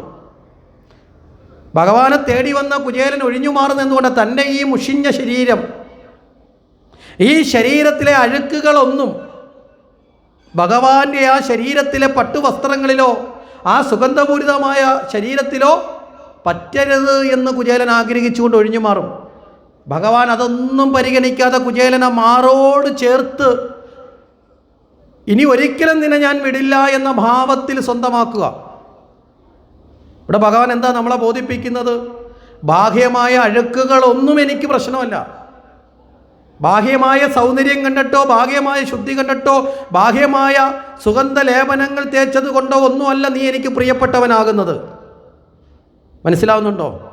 ഉടുത്തതോ ഒരുങ്ങിയതോ ഒന്നും വെച്ചിട്ടല്ല, നിന്റെ പുറമേയുള്ള സൗന്ദര്യമോ നീ ഉപയോഗിക്കുന്ന വസ്തുക്കളോ ഒന്നുമല്ല എനിക്ക് പ്രിയപ്പെട്ടതാകുന്നത്.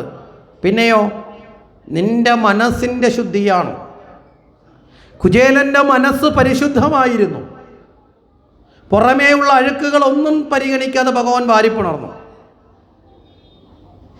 അപ്രകാരമുള്ള കുചേലനെയും കൂട്ടി ഭഗവാൻ ആ 7 നില മാളികയ്ക്ക് മുകളിലേക്ക് തന്നെ കൊണ്ടുപോയെന്ന് പറഞ്ഞു. അവിടെയാണ് ഭഗവാൻ ഇരുന്ന സ്ഥലത്ത് തന്നെ കുചേലനെ കൊണ്ടുവരുത്തിയത്.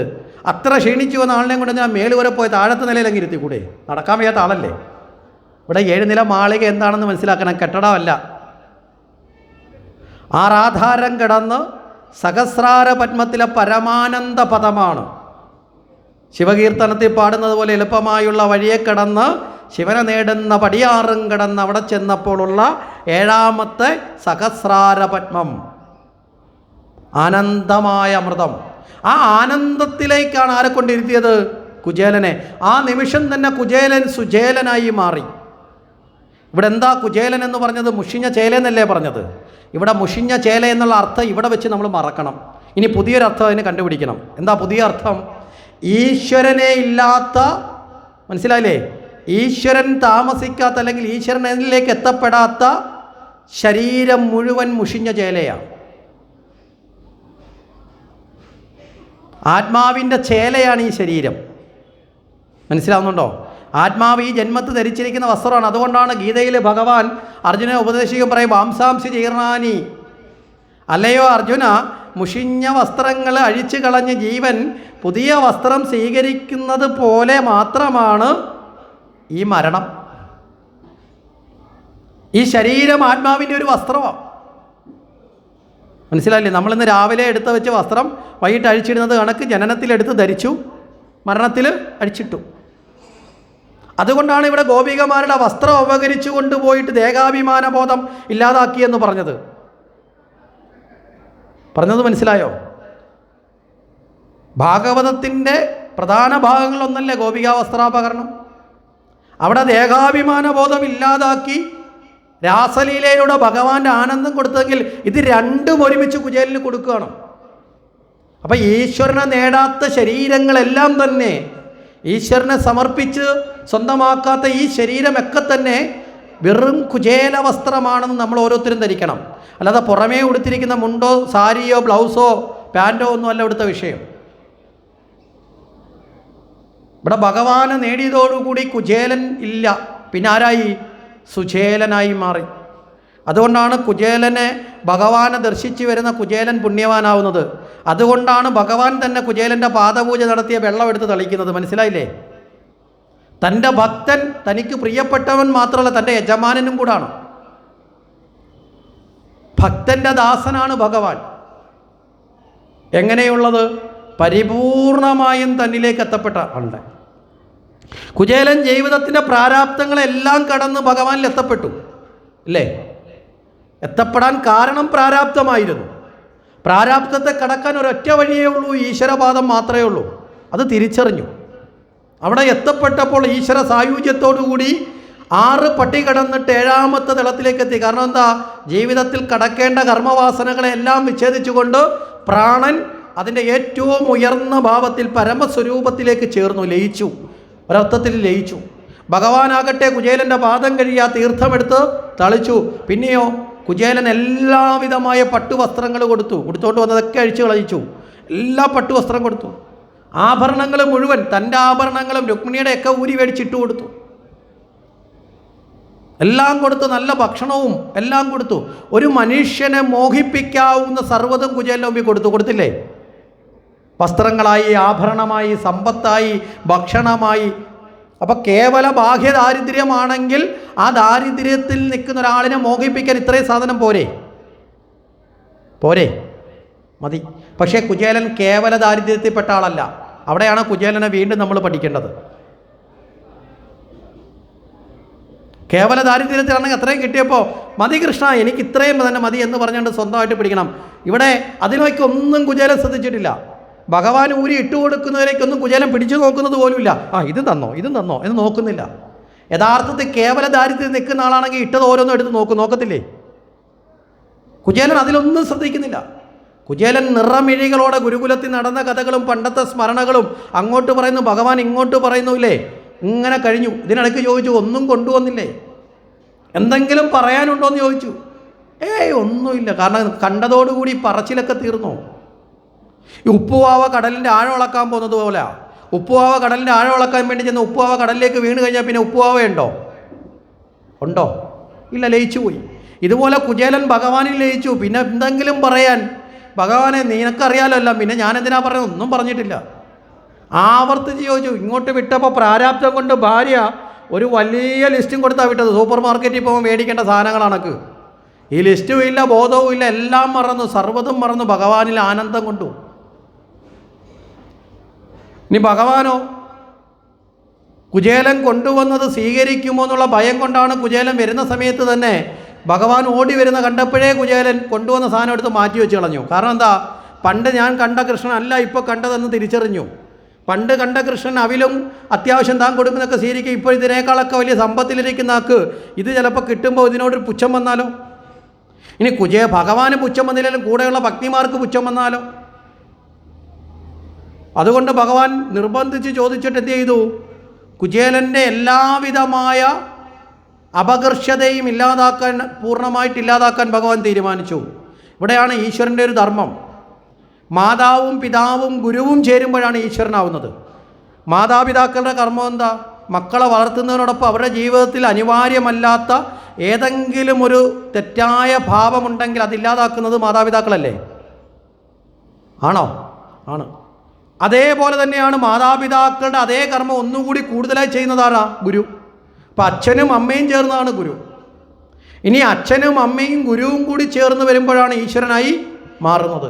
അതുകൊണ്ട് തന്നെ ഈശ്വരന് ഈ കുചേലനിൽ എന്തെങ്കിലും അവശേഷിക്കുന്ന പോരായ്മയുണ്ടെങ്കിൽ അതും കൂടി നീക്കണമെന്ന് ആര് തീരുമാനിച്ചു? ഭഗവാൻ തീരുമാനിക്കണം. എല്ലാം നീക്കിക്കൊണ്ട് വേണം അനുഗ്രഹിക്കാൻ. അതുകൊണ്ട് എന്ത് ചെയ്തു? അപകർഷതയാൽ മറച്ചു വെച്ച ആ അവില് പിടിച്ചു മേടിച്ചു, പറിച്ചെടുത്തു എന്ന് പറയാം. പിന്നെയോ ആ അവില് സ്വീകരിക്കുമോ എന്നുള്ള ആശങ്ക എന്താ? അത് ഭിക്ഷ എടുത്തതുകൊണ്ട് മാത്രമല്ല, ഇത് ഇരുന്ന സ്ഥലം എവിടെ? കശത്താ, വിയർപ്പ് കൊണ്ട് ഏതാണ്ട് കുഴഞ്ഞ് പരുവമായി അല്ലേ? മനസ്സിലായില്ലേ? ആ അവസ്ഥയിലാണ്. അപ്പം ഈ അവില് ഭഗവാൻ സ്വീകരിക്കും എന്നുള്ള ആശങ്ക പോലും ഭഗവാൻ കളയാണ്. എന്താ കാരണം? ഇവിടെ ഭഗവാൻ തന്നെ ഭാഗവതത്തിൽ തന്നെ പറയുന്നുണ്ട്, ഭക്തരായുള്ളവർ എന്ത് തന്നാലും ഞാൻ സ്വീകരിക്കും. മനസ്സിലായില്ല? ഇന്നത് വേണമെന്നൊന്നുമില്ല, ഭക്തി ഉണ്ടാവണം. ഭക്തിഹീനന്മാർ ഇനി സ്വർഗസുഖങ്ങളോ എന്ത് വലിയ സമ്പത്ത് കൊടുത്താലും അതിലൊന്നിലും ഞാൻ മോഹിക്കുകയില്ല, ഒന്നിലും ഞാൻ മോദിക്കില്ല. ഇതാണ് നമ്മൾ ഇന്നലെ ഒരു ഉദാഹരണം പറഞ്ഞു. സത്യഭാമ തുലാഭാരം നോക്കുമ്പോഴും അല്ലേ, അതിന് പകരം രുക്മിണി കൊണ്ടുവച്ച തുളസിമാലയുടെ മഹത്വം വ്യത്യാസം നമ്മൾ കണ്ടില്ലേ? അപ്പം ഇവിടെ നല്ല ഭക്തന്മാർ നൽകുന്ന ജലമാണെങ്കിലും പൂവാണെങ്കിലും അതെല്ലാം ഞാൻ സ്വീകരിച്ചോളൂ, എനിക്ക് വളരെ ശ്രേഷ്ഠമാണ്. ഇത് ഭഗവാന്റെ ജീവിതത്തിൽ ഉടനീളം കാണാം. ദുർവാസാവിൻ്റെ ശാപത്തിൽ നിന്ന് പാണ്ഡവരെ രക്ഷിക്കാൻ വേണ്ടി പോകുമ്പോൾ അവശേഷിച്ച ഉച്ഛിഷ്ടമായ ചീരയിലയാണ് എടുത്തു കൊടുത്ത് പാഞ്ചാലി കൊടുക്കുന്നത് അല്ലേ? ഭഗവാൻ അത് സ്വീകരിച്ചിട്ട് എന്താ പാഞ്ചാലി, എന്തു മധുരം! അയ്യോ പാഞ്ചാലി ഇത് മാത്രമേ ഉള്ളോ? ഞാനെങ്ങനെ ഇനി ഈ ഉച്ഛിഷ്ടമായ ചീരയില കഴിക്കുന്നത് എന്ന് ചിന്തിച്ചോ ഭഗവാൻ? ഇല്ല. ആ ഭഗവാൻ എന്ത് ചെയ്തു? യശോദാമ്മ ഊട്ടിയെടുത്ത് അല്ലെങ്കിൽ ഗോപികമാരുടെ അടുത്ത് നിന്ന് കവർന്നെടുത്തു എന്ന് പറയപ്പെടുന്ന വെണ്ണ സ്വീകരിച്ചതുപോലെ ആനന്ദത്തോടു കൂടി അവില് പൊതിയഴിച്ച് ലോകർക്ക് മുന്നിൽ കാട്ടിക്കൊടുക്കുന്നത് പോലെ തൻ്റെ ഭക്തിമാർക്ക് തനിക്ക് വിഭവസമൃദ്ധമായ സദ്യ വിളമ്പുന്ന തോഴിമാരുടെ മുന്നിലൊക്കെ കാണിച്ചു. നിങ്ങളൊക്കെ തന്നതൊന്നുമല്ല. കാരണം എന്താ? ഈ ഭക്തി നിറഞ്ഞ മനസ്സോട് കൂടിയിട്ടാണോ നിങ്ങൾ തന്നിട്ടുള്ളത് എന്നൊരു ചോദ്യചിഹ്നം ചോദിച്ചുകൊണ്ട് ഭഗവാൻ എന്ത് ചെയ്തു? ആനന്ദത്തോടു കൂടി വാരി കാണിച്ചിട്ട് ഒരു പിടി വാരി കഴിച്ചു. ആ സമയം കൊണ്ട് തന്നെ സ്വർഗാദി സുഖങ്ങളടക്കം സർവ്വതും മോക്ഷഗതി വരെ സദ്ഗതി വരെ കുചേലനിലേക്ക് വന്നു ചേർന്നു. രണ്ടാമത്തെ പിടി വാരാൻ ഒരുങ്ങുമ്പോൾ രുക്മിണി കൈ കയറി പിടിച്ചു. എന്താ? ആദ്യത്തെ പിടി പിടിക്കാൻ പറ്റുന്നതിന് മുമ്പ് കഴിച്ചു. ഇത് കൊള്ളാത്ത സാധനം, ഇനി കഴിക്കില്ല, അസുഖം വരുമെന്നുള്ളതുകൊണ്ടാണോ? അറിയാം, അവിലേതാണ്ട് മുമ്പേ പറഞ്ഞ കണക്ക് ഈ വിയർപ്പും ചെളിയൊക്കെ പുരണ്ടിട്ട് ഏതാണ്ടൊരു ശർക്കരയൊന്നും ഇട്ട് വരട്ടിയ സാധനമൊന്നുമല്ലല്ലോ. നമ്മൾ ഭാഗവതത്തെ അനുസന്ധാനം ചെയ്യുമ്പോൾ അതിൻ്റേതായ രീതി, അതുകൊണ്ടാണ് പറഞ്ഞത്, അല്ലാതെ അവലിനെ മോശമാക്കാൻ വേണ്ടി പറഞ്ഞതല്ല. വളരെ രസകരമായ അനുഭവം ഉണ്ടായി. അടുത്ത കാലത്ത് ഒരു സ്ഥലത്തൊരു യജ്ഞത്തിന് പോയി. ഈ യജ്ഞം നടക്കുന്ന സ്ഥലങ്ങളിൽ പലരും ഈ യജ്ഞം നടക്കുന്നതിൻ്റെ ഭാഗവതത്തിൻ്റെ രീതി നടക്കണമെന്ന് പറഞ്ഞു. ഞങ്ങൾക്ക് ഇഷ്ടമുള്ളതും കൂടെ ചേർന്ന് നടക്കണമെന്ന് വാശി പിടിക്കുന്ന കുറേ ഭക്തന്മാരുണ്ട്.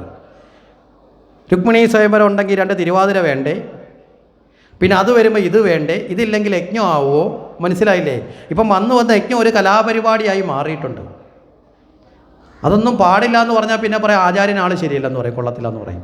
ഞങ്ങൾക്ക് വേണ്ടതൊക്കെ തരാനല്ല യജ്ഞം, ഈശ്വരനെ അറിയാൻ പാകപ്പെടുന്നത് തരാനും ലഭിക്കാനും മാത്രമാണ് യജ്ഞം. ഒരു സ്ഥലത്ത് പോയപ്പോൾ ഈ കുചേല സദ്ഗതിയുടെ അന്നായപ്പോൾ അവിടെ ഒരു വലിയ തർക്കം. എന്താ കാര്യം എന്ന് ചോദിച്ചപ്പോൾ ഈ കുചേല സദ്ഗതി കഴിയുമ്പോൾ പ്രസാദം കൊടുക്കുന്നുണ്ട് അവില്. അത് വിളച്ചെടുത്ത് അവില് കൊടുക്കണമെന്ന്. വിളച്ചെടുക്കാത്ത അവിടുത്തെ ഭാഷയാണ്. വിളയിച്ചവിലെന്ന് പറഞ്ഞാൽ എന്താ? ശർക്കര ചിരുകിയിട്ട് തേങ്ങ തിരുകിയിട്ട്, മനസ്സിലായില്ലേ, കടലപ്പരിപ്പൊക്കെ ഇട്ട്, പറ്റുമെങ്കിൽ 2-3 അണ്ടിപ്പരിപ്പൊക്കെ ഇട്ടിട്ട് ഇത് കൊടുക്കണം. എന്താ കാരണം? എപ്പോഴോ ഒരു യജ്ഞം നടത്തിയപ്പോൾ നാട്ടുകാരെ സുഖിപ്പിക്കാൻ വേണ്ടിയിട്ട് വന്ന ആചാര്യം നോക്കിയപ്പോൾ എല്ലാവരും സുഖിക്കുന്ന ആൾക്കാർ, എന്നാൽ പിന്നെ അവർക്കൊരു സുഖം ഇരിക്കട്ടെ എന്ന് വന്ന് അന്നങ്ങോട്ട് ചെയ്തു കൊടുത്തു. അതുകൊണ്ട് അത് കൊടുക്കണം. അതുണ്ടാക്കാത്തത് കൊണ്ട് ക്ഷേത്രത്തിലെ തിരുമേനി തന്നെ യജ്ഞത്തിൻ്റെ ഹോതാവും അദ്ദേഹത്തിനെ വിരട്ടുകയാണിട്ട്. അപ്പം അദ്ദേഹം എന്ന് പറഞ്ഞപ്പോൾ ഞാൻ പറഞ്ഞു ആർക്കാന്ന് വെച്ചാൽ ഇങ്ങോട്ട് വരുന്നോളൂ, പറഞ്ഞോളാന്ന് പറഞ്ഞു. ഒരു കുഴപ്പമില്ലെന്ന് പറഞ്ഞു.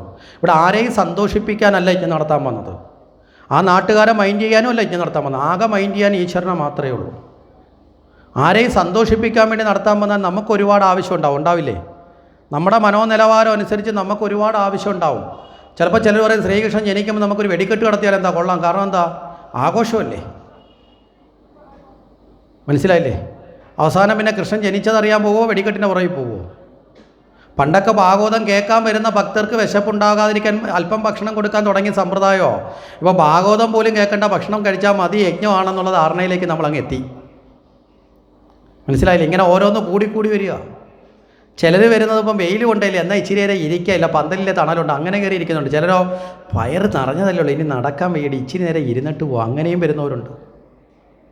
അപ്പോൾ യഥാർത്ഥ ഉദ്ദേശത്തിൽ നിന്ന് വഴിമാറിപ്പോവും. അതുകൊണ്ട് ആരെയും സന്തോഷിപ്പിക്കാനല്ല, നമ്മൾ ഏത് വഴിയിലേക്കാണോ ഭക്തനെ എത്തിക്കേണ്ടത് ആ വഴിയിലൂടെ പോവുക. എങ്കിലല്ലേ നമുക്ക് ആ വഴിയിലേക്ക് അവരെ കൊണ്ടുപോകാൻ പറ്റൂ. അപ്പോൾ അവിടുത്തെ ഏറ്റവും വലിയ തർക്കം ഇതാണ്. ഇപ്പം ഞാൻ വന്ന ആൾ പറഞ്ഞു അത് കഴിഞ്ഞു, ഇന്നാൾ ഇങ്ങനെയല്ലായിരുന്നു, അവിൽ നല്ലതുപോലെ എന്നല്ലേ ആൾക്കാർക്ക് കഴിക്കാനൊരിത് വരുത്തുള്ളൂ. ഞാൻ പറഞ്ഞു ഭഗവാന് കൊടുത്ത അവിലിൻ്റെ പ്രതിനിധിക്കാണല്ലോ ഭാഗവതത്തിൽ പറയണത്. ഭഗവാന് കൊടുത്ത അവിൽ ശർക്കരയൊന്നും ഇട്ടില്ലായിരുന്നു. വേണമെങ്കിൽ ഞാൻ 2 ദിവസം കഷത്ത് വെച്ചുകൊണ്ട് നടക്കാം, അത് കഴിഞ്ഞ് വേണമെങ്കിൽ ഞാൻ കൊണ്ടുതരാമെന്ന് പറഞ്ഞു. വേറെ എന്താ പറയാൻ പറ്റുന്നത്? എന്താണോ യാഥാർത്ഥ്യത്തെ അറിയാതെ ആവശ്യമില്ലാത്തതൊക്കെ കൂട്ടി വെക്കണ ചില ശീലങ്ങൾ. ഇപ്പോൾ ഇവിടെ നമ്മൾ ചില കാര്യങ്ങൾ അറിയേണ്ടത് കൊണ്ട് പറഞ്ഞതാണ്. അപ്പോൾ ചില കാര്യങ്ങളിൽ നമ്മൾ കൃത്യമായിട്ട് മനസ്സിലാക്കണം. ഇതെന്തുകൊണ്ടാണ് ഇത് എടുത്തു പറഞ്ഞതെന്ന് ചോദിച്ചാൽ, ഈ മുൻകാലഘട്ടങ്ങളിൽ വന്നതുകൊണ്ടായിരിക്കാം നിങ്ങളുടെ നോട്ടീസിൻ്റെ ഉള്ളിൽ ഒരു വാക്ക് വന്നിട്ടുണ്ട്. അവിൽക്കിഴി പൂജിച്ച് മേടിച്ചവർ 1 വർഷം സൂക്ഷിച്ച് വെച്ചേക്കണം എന്നൊരു വാക്കടിച്ചിട്ടുണ്ട്. ആരോ പറഞ്ഞിട്ടുണ്ടാവാം. പക്ഷെ നമ്മൾ മനസ്സിലാക്കേണ്ടത് ഏതൊരു വസ്തുവിനെയും ഏത് വിധത്തിലാണോ ഉപയോഗിക്കേണ്ടത് ആ വിധത്തിൽ ഉപയോഗിക്കണം. മനസ്സിലായില്ലേ? ഭക്ഷ്യവസ്തുവായി ഉപയോഗിക്കാതെ അതുകൊണ്ടൊന്ന് കെട്ടിപ്പോഞ്ഞ് 1 വർഷം വെച്ച് ദ്രവിച്ച് പൊടിഞ്ഞ് കഴിയുമ്പോൾ അതെടുത്ത് അയ്യത്ത് കളയുന്നതുകൊണ്ട് എന്തെങ്കിലും കിട്ടുമോ?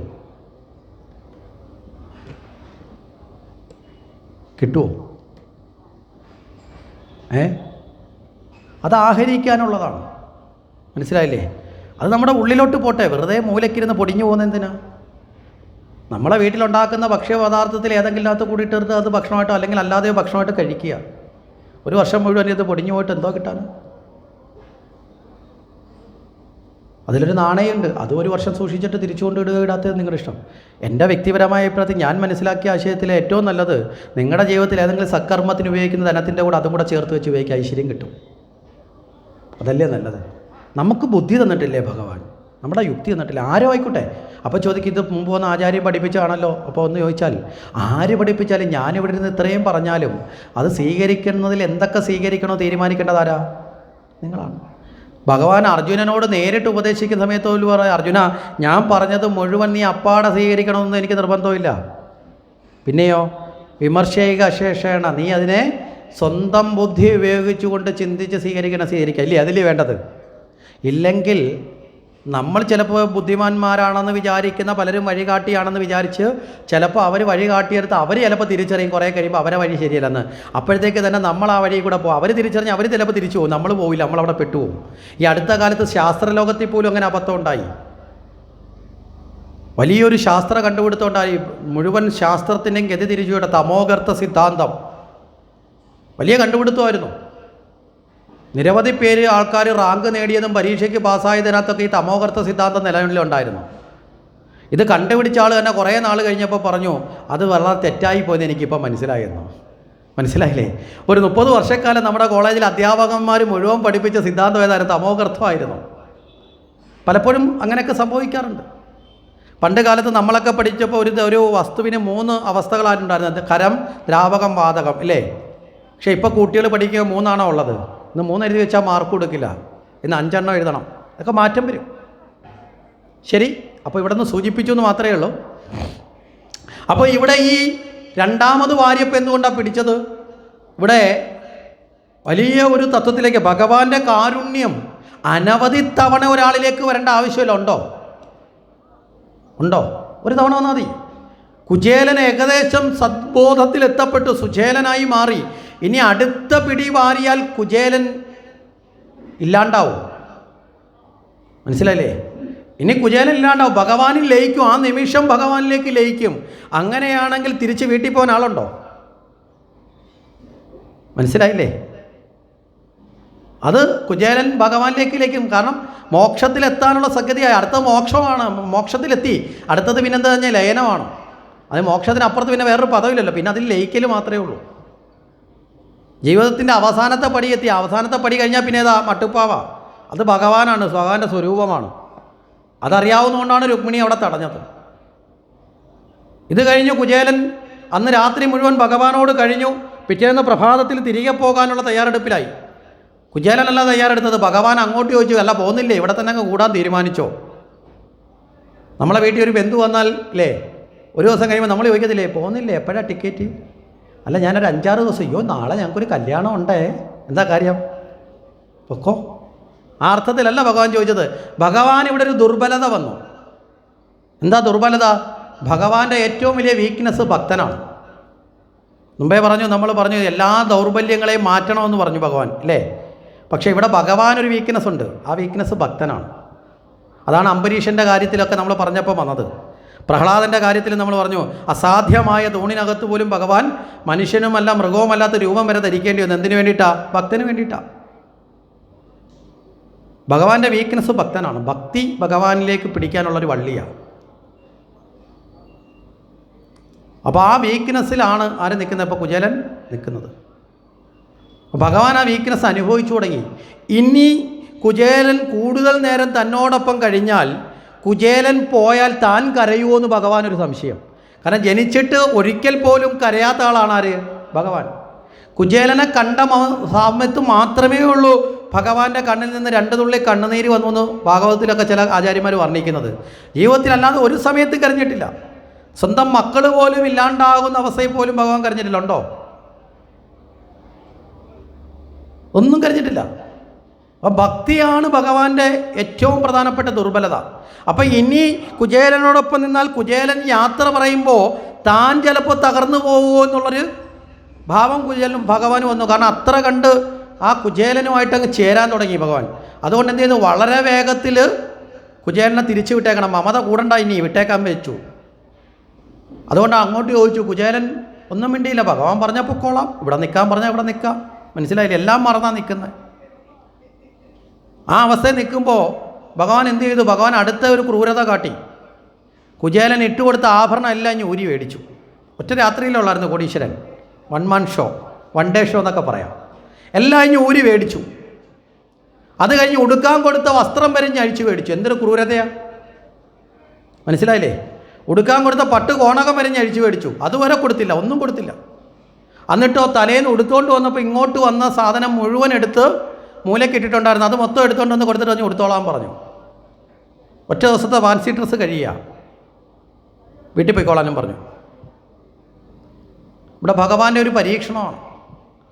കുചേലൻ തന്നെ അനുഭവിച്ച ആനന്ദത്തിൽ നിന്ന് ഏതെങ്കിലും ഒരു ഭൗതികമായ മോഹത്തിലേക്ക് വഴിമാറുന്നൊന്ന് പരീക്ഷിച്ചതാണ്. കുചേലൻ ഭഗവാൻ ഇട്ടുകൊടുത്ത ഏതെങ്കിലും ആഭരണം ഊരുമ്പോൾ ഭഗവാനെ ഇളയെ കെട്ടി അരിഞ്ഞാണമെങ്കിൽ അവിടെ കിടക്കട്ടെ, ആരും കാണാതെ ഞാൻ കൊട്ടാരത്തിൽ നിന്ന് കൊണ്ടുപോയിക്കോളാം എന്നെങ്കിലും പറഞ്ഞിരുന്നെങ്കിൽ, മനസ്സിലല്ലേ? കുചേലനൊരു ഭൗതിക മോഹം വന്നു. അവസാനം ഉടുവസ്ത്രം വരെ അരിച്ചു മേടിക്കുമ്പോൾ ആ പഴയ ദാരിദ്ര്യത്തിൻ്റെ അനുഭവത്തിന് തുല്യമല്ലേ ആ പഴയ വസ്ത്രം. അത് കാട്ടിക്കൊണ്ടുപോലും ഭഗവാൻ ഒരു പരീക്ഷണം നടത്തുമ്പോൾ ആ ചെറിയ വസ്ത്രമെങ്കിലും, ഒരു ചെറിയ തോർത്തെങ്കിലും എനിക്ക് കൊടുക്കാൻ നല്ലതാ എന്ന് പറഞ്ഞിരുന്നെങ്കിലും ഒരു മോഹം വന്നു. മനസ്സിലായില്ലേ? കുചേലൻ ഇതിനകത്തൊന്നും ഭ്രമിച്ചിട്ടില്ല എന്ന് നമ്മളെ ബോധ്യപ്പെടുത്താനാണ്. ഇങ്ങനെ കുചേലനെ പറഞ്ഞു വിട്ടു. ഇത് കഴിഞ്ഞിട്ടോ ഭഗവാൻ കുചേലഭഗ്നിക്ക് സർവ്വതും കൊടുത്തതായിട്ട് വ്യാഖ്യാനിക്കുന്നുണ്ടല്ലേ? എല്ലാ സമ്പത്തും കൊടുത്തി. ഈ സമ്പത്തും എത്തിയത് എന്തിനാ? കുചേലനോടുള്ള സ്നേഹമല്ല, വീണ്ടും കുചേലനെ പരീക്ഷിച്ചതാണ്. കാരണം എൻ്റെ സാമീപ്യം കൊണ്ട് ഈ വസ്തുവിനോട് നിനക്ക് മോഹം വന്നില്ലെങ്കിൽ എൻ്റെ സാമീപ്യമില്ലാത്ത സ്ഥലത്ത് വസ്തുക്കൾ എത്തിച്ചു വീട്ടിൽ, അല്ലേ? അപ്പോൾ എൻ്റെ സാമീപ്യമില്ലാത്ത സ്ഥലത്ത് വരുമ്പോൾ എന്നെ മറന്ന് നീ സമ്പത്തിലേക്ക് മോഹിക്കുവോ എന്നൊരു പരീക്ഷണം വീണ്ടും നടത്തി. അതുകൊണ്ടാണ് ഭാര്യയെ അവിടെ ചെന്ന് പറഞ്ഞു, അത് കിട്ടി, ഇത് കിട്ടി, ഇതേ കണ്ടില്ലേ, അതെല്ലാം എനിക്കുണ്ട്, എല്ലാം കിട്ടിയെന്ന് പറയുമ്പോഴും കുചേലൻ ഇതൊന്നും നോക്കിയില്ല. കിട്ടിയതിൻ്റെ അളവൊന്നും ചോദിച്ചില്ല, പൂട്ടി താക്കോലിഞ്ഞ് തരാൻ പറഞ്ഞില്ല. കുചേലൻ ഇതൊന്നും ശ്രദ്ധിക്കാതെ, മനസ്സിലായില്ലേ? കുചേലൻ കൃഷ്ണ എന്നുള്ള ആ നാമം ജപിച്ച് വീണ്ടും മുന്നോട്ട് പോയി. തൻ്റെ ഭക്തിയിൽ തന്നെ മനസ്സുറച്ചു. കാരണം കിട്ടേണ്ടത് പരമാർത്ഥമാണ്. പരമാർത്ഥം കിട്ടിയപ്പോൾ, പരമാർത്ഥം കിട്ടിയ സമയത്ത് പിന്നെ വേറൊരർത്ഥത്തിന് വേണ്ടിയിട്ട് കുചേലൻ്റെ മനസ്സ് മോഹിച്ചിട്ടില്ല എന്ന തലത്തിലേക്ക് നമ്മൾ മനസ്സിലാക്കണം. ആ അവസ്ഥയിലേക്ക് എത്തപ്പെട്ടു. അപ്പോൾ യാതൊരു മോഹവുമില്ലാതെ പരമാർത്ഥം കിട്ടിക്കഴിഞ്ഞാൽ ഏറ്റവും വലുത് ഈ ജീവന് ഈ ജന്മത്തിൽ കിട്ടേണ്ടത് ഏറ്റവും വലുത് കിട്ടിയാൽ അത് ഉപേക്ഷിച്ചു കൊണ്ട് പിന്നെ ഏറ്റവും ചെറുതിൻ്റെ പുറകെ പോവുമോ ബുദ്ധിയുള്ളവർ? ഒരിക്കലും പോകാൻ പാടില്ല. ഇവിടെയാണ് ഭഗവാനെ ആശ്രയിച്ചു പോയാൽ അതിൻ്റെ ഇടയിൽ വെച്ച് എന്തെങ്കിലും കിട്ടി നമ്മൾ തിരിച്ചു മടങ്ങാൻ പാടില്ല. ഭഗവാനെ തന്നെ നേടാം. ഭഗവാനെ നേടുന്നത് എന്തിനാ? ഒരു ഭൗതിക കാമനയ്ക്കുമല്ല. അപ്പോൾ വീട്ടിൽ വന്ന പരീക്ഷണത്തിലും വിജയിച്ചു. കുചേലഭഗ്നി ഇടയ്ക്കെന്ന് കുചേലനോട് ചോദിക്കും, നിങ്ങൾക്കൊരു ടെൻഷൻ ഇല്ലല്ലോ? കുചേലൻ ചോദിക്കും, എന്തിനു ടെൻഷൻ? അല്ല, പണ്ട് സമ്പത്തില്ലാത്തതിൻ്റെ ടെൻഷനായിരുന്നു അല്ലേ? ഇപ്പം വന്ന സമ്പത്തിനെ കുറിച്ചാണ് ടെൻഷൻ. കാര്യം എന്താ? ഇത് കള്ളന്മാർ കൊണ്ടുപോവോ, ഉപയോഗിച്ചുകൊണ്ടിരിക്കുമ്പോൾ തീർന്നു പോവുമോ, ഇതുകൊണ്ട് പുതിയ ബിസിനസ് തുടങ്ങി വർദ്ധിപ്പിക്കാവോ, ഇതൊക്കെ ധനം വന്നാൽ പിന്നെ ചിന്ത വരുമല്ലോ. ഇപ്പോൾ ഭഗവാൻ പറഞ്ഞു, കുചേലൻ പറഞ്ഞു, ഇതൊന്നും ഞാൻ ചിന്തിച്ചിട്ടില്ല, അതുകൊണ്ടൊരു ടെൻഷനും ഇല്ല. അപ്പം വരുന്ന ധനത്തിനകത്തോ പോകുന്നതിനകത്തൊന്നും മനസ്സ് നിന്നിട്ടില്ല. പരമാർത്ഥത്തിൽ ആനന്ദത്തിൽ നിന്ന കുചേലൻ അങ്ങനെ കഴിഞ്ഞപ്പോഴാണ് കുചേലഭഗ്നിക്ക് മനസ്സിലായത്, ഈ ദാരിദ്ര്യ ദുഃഖം തീർക്കാൻ മാത്രമേ സമ്പത്ത് കൊണ്ട് സാധിക്കൂ, പ്രാരാബ്ധം തീർക്കാൻ സാധിക്കില്ല. അപ്പോൾ പ്രാരാബ്ധമാകുന്ന ദുഃഖം കൊണ്ടാണ് ജീവന് ഈ എല്ലാ ദാരിദ്ര്യ ദുഃഖ ദുരിതങ്ങളിലും പെടേണ്ടി വരുന്നത്. ആ പ്രാരാബ്ധം എന്ന് പറയുന്നത് ഈ ജന്മത്തിലെ കർമ്മം കൊണ്ട് മാത്രമല്ല, സഞ്ചിതമായി ആഗാമിയായി വന്നു ചേരുന്ന പ്രാരാബ്ധങ്ങൾ ഒരു ജീവൻ അനുഭവിക്കേണ്ടതാണ്. അപ്പോൾ പൂർവ്വജന്മങ്ങളിലൂടെ വന്നു ചേരുന്ന പ്രാരാബ്ധങ്ങളും നീങ്ങിയാലേ ജീവൻ്റെ ദാരിദ്ര്യം മാറത്തുള്ളൂ, അല്ലേ? ബാക്കി പണം കൊണ്ടും സമ്പത്ത് കൊണ്ടും ശരീര വിഷയങ്ങളുടെ ദാരിദ്ര്യം മാറത്തുള്ളൂ. അപ്പോൾ ജീവൻ്റെ ദാരിദ്ര്യം നീങ്ങിയാലേ ജീവൻ സമ്പന്നമാകൂ. സമ്പന്നമാകുന്ന എപ്പോഴാണ്? ഈശ്വരൻ നേടുമ്പോഴാണ്.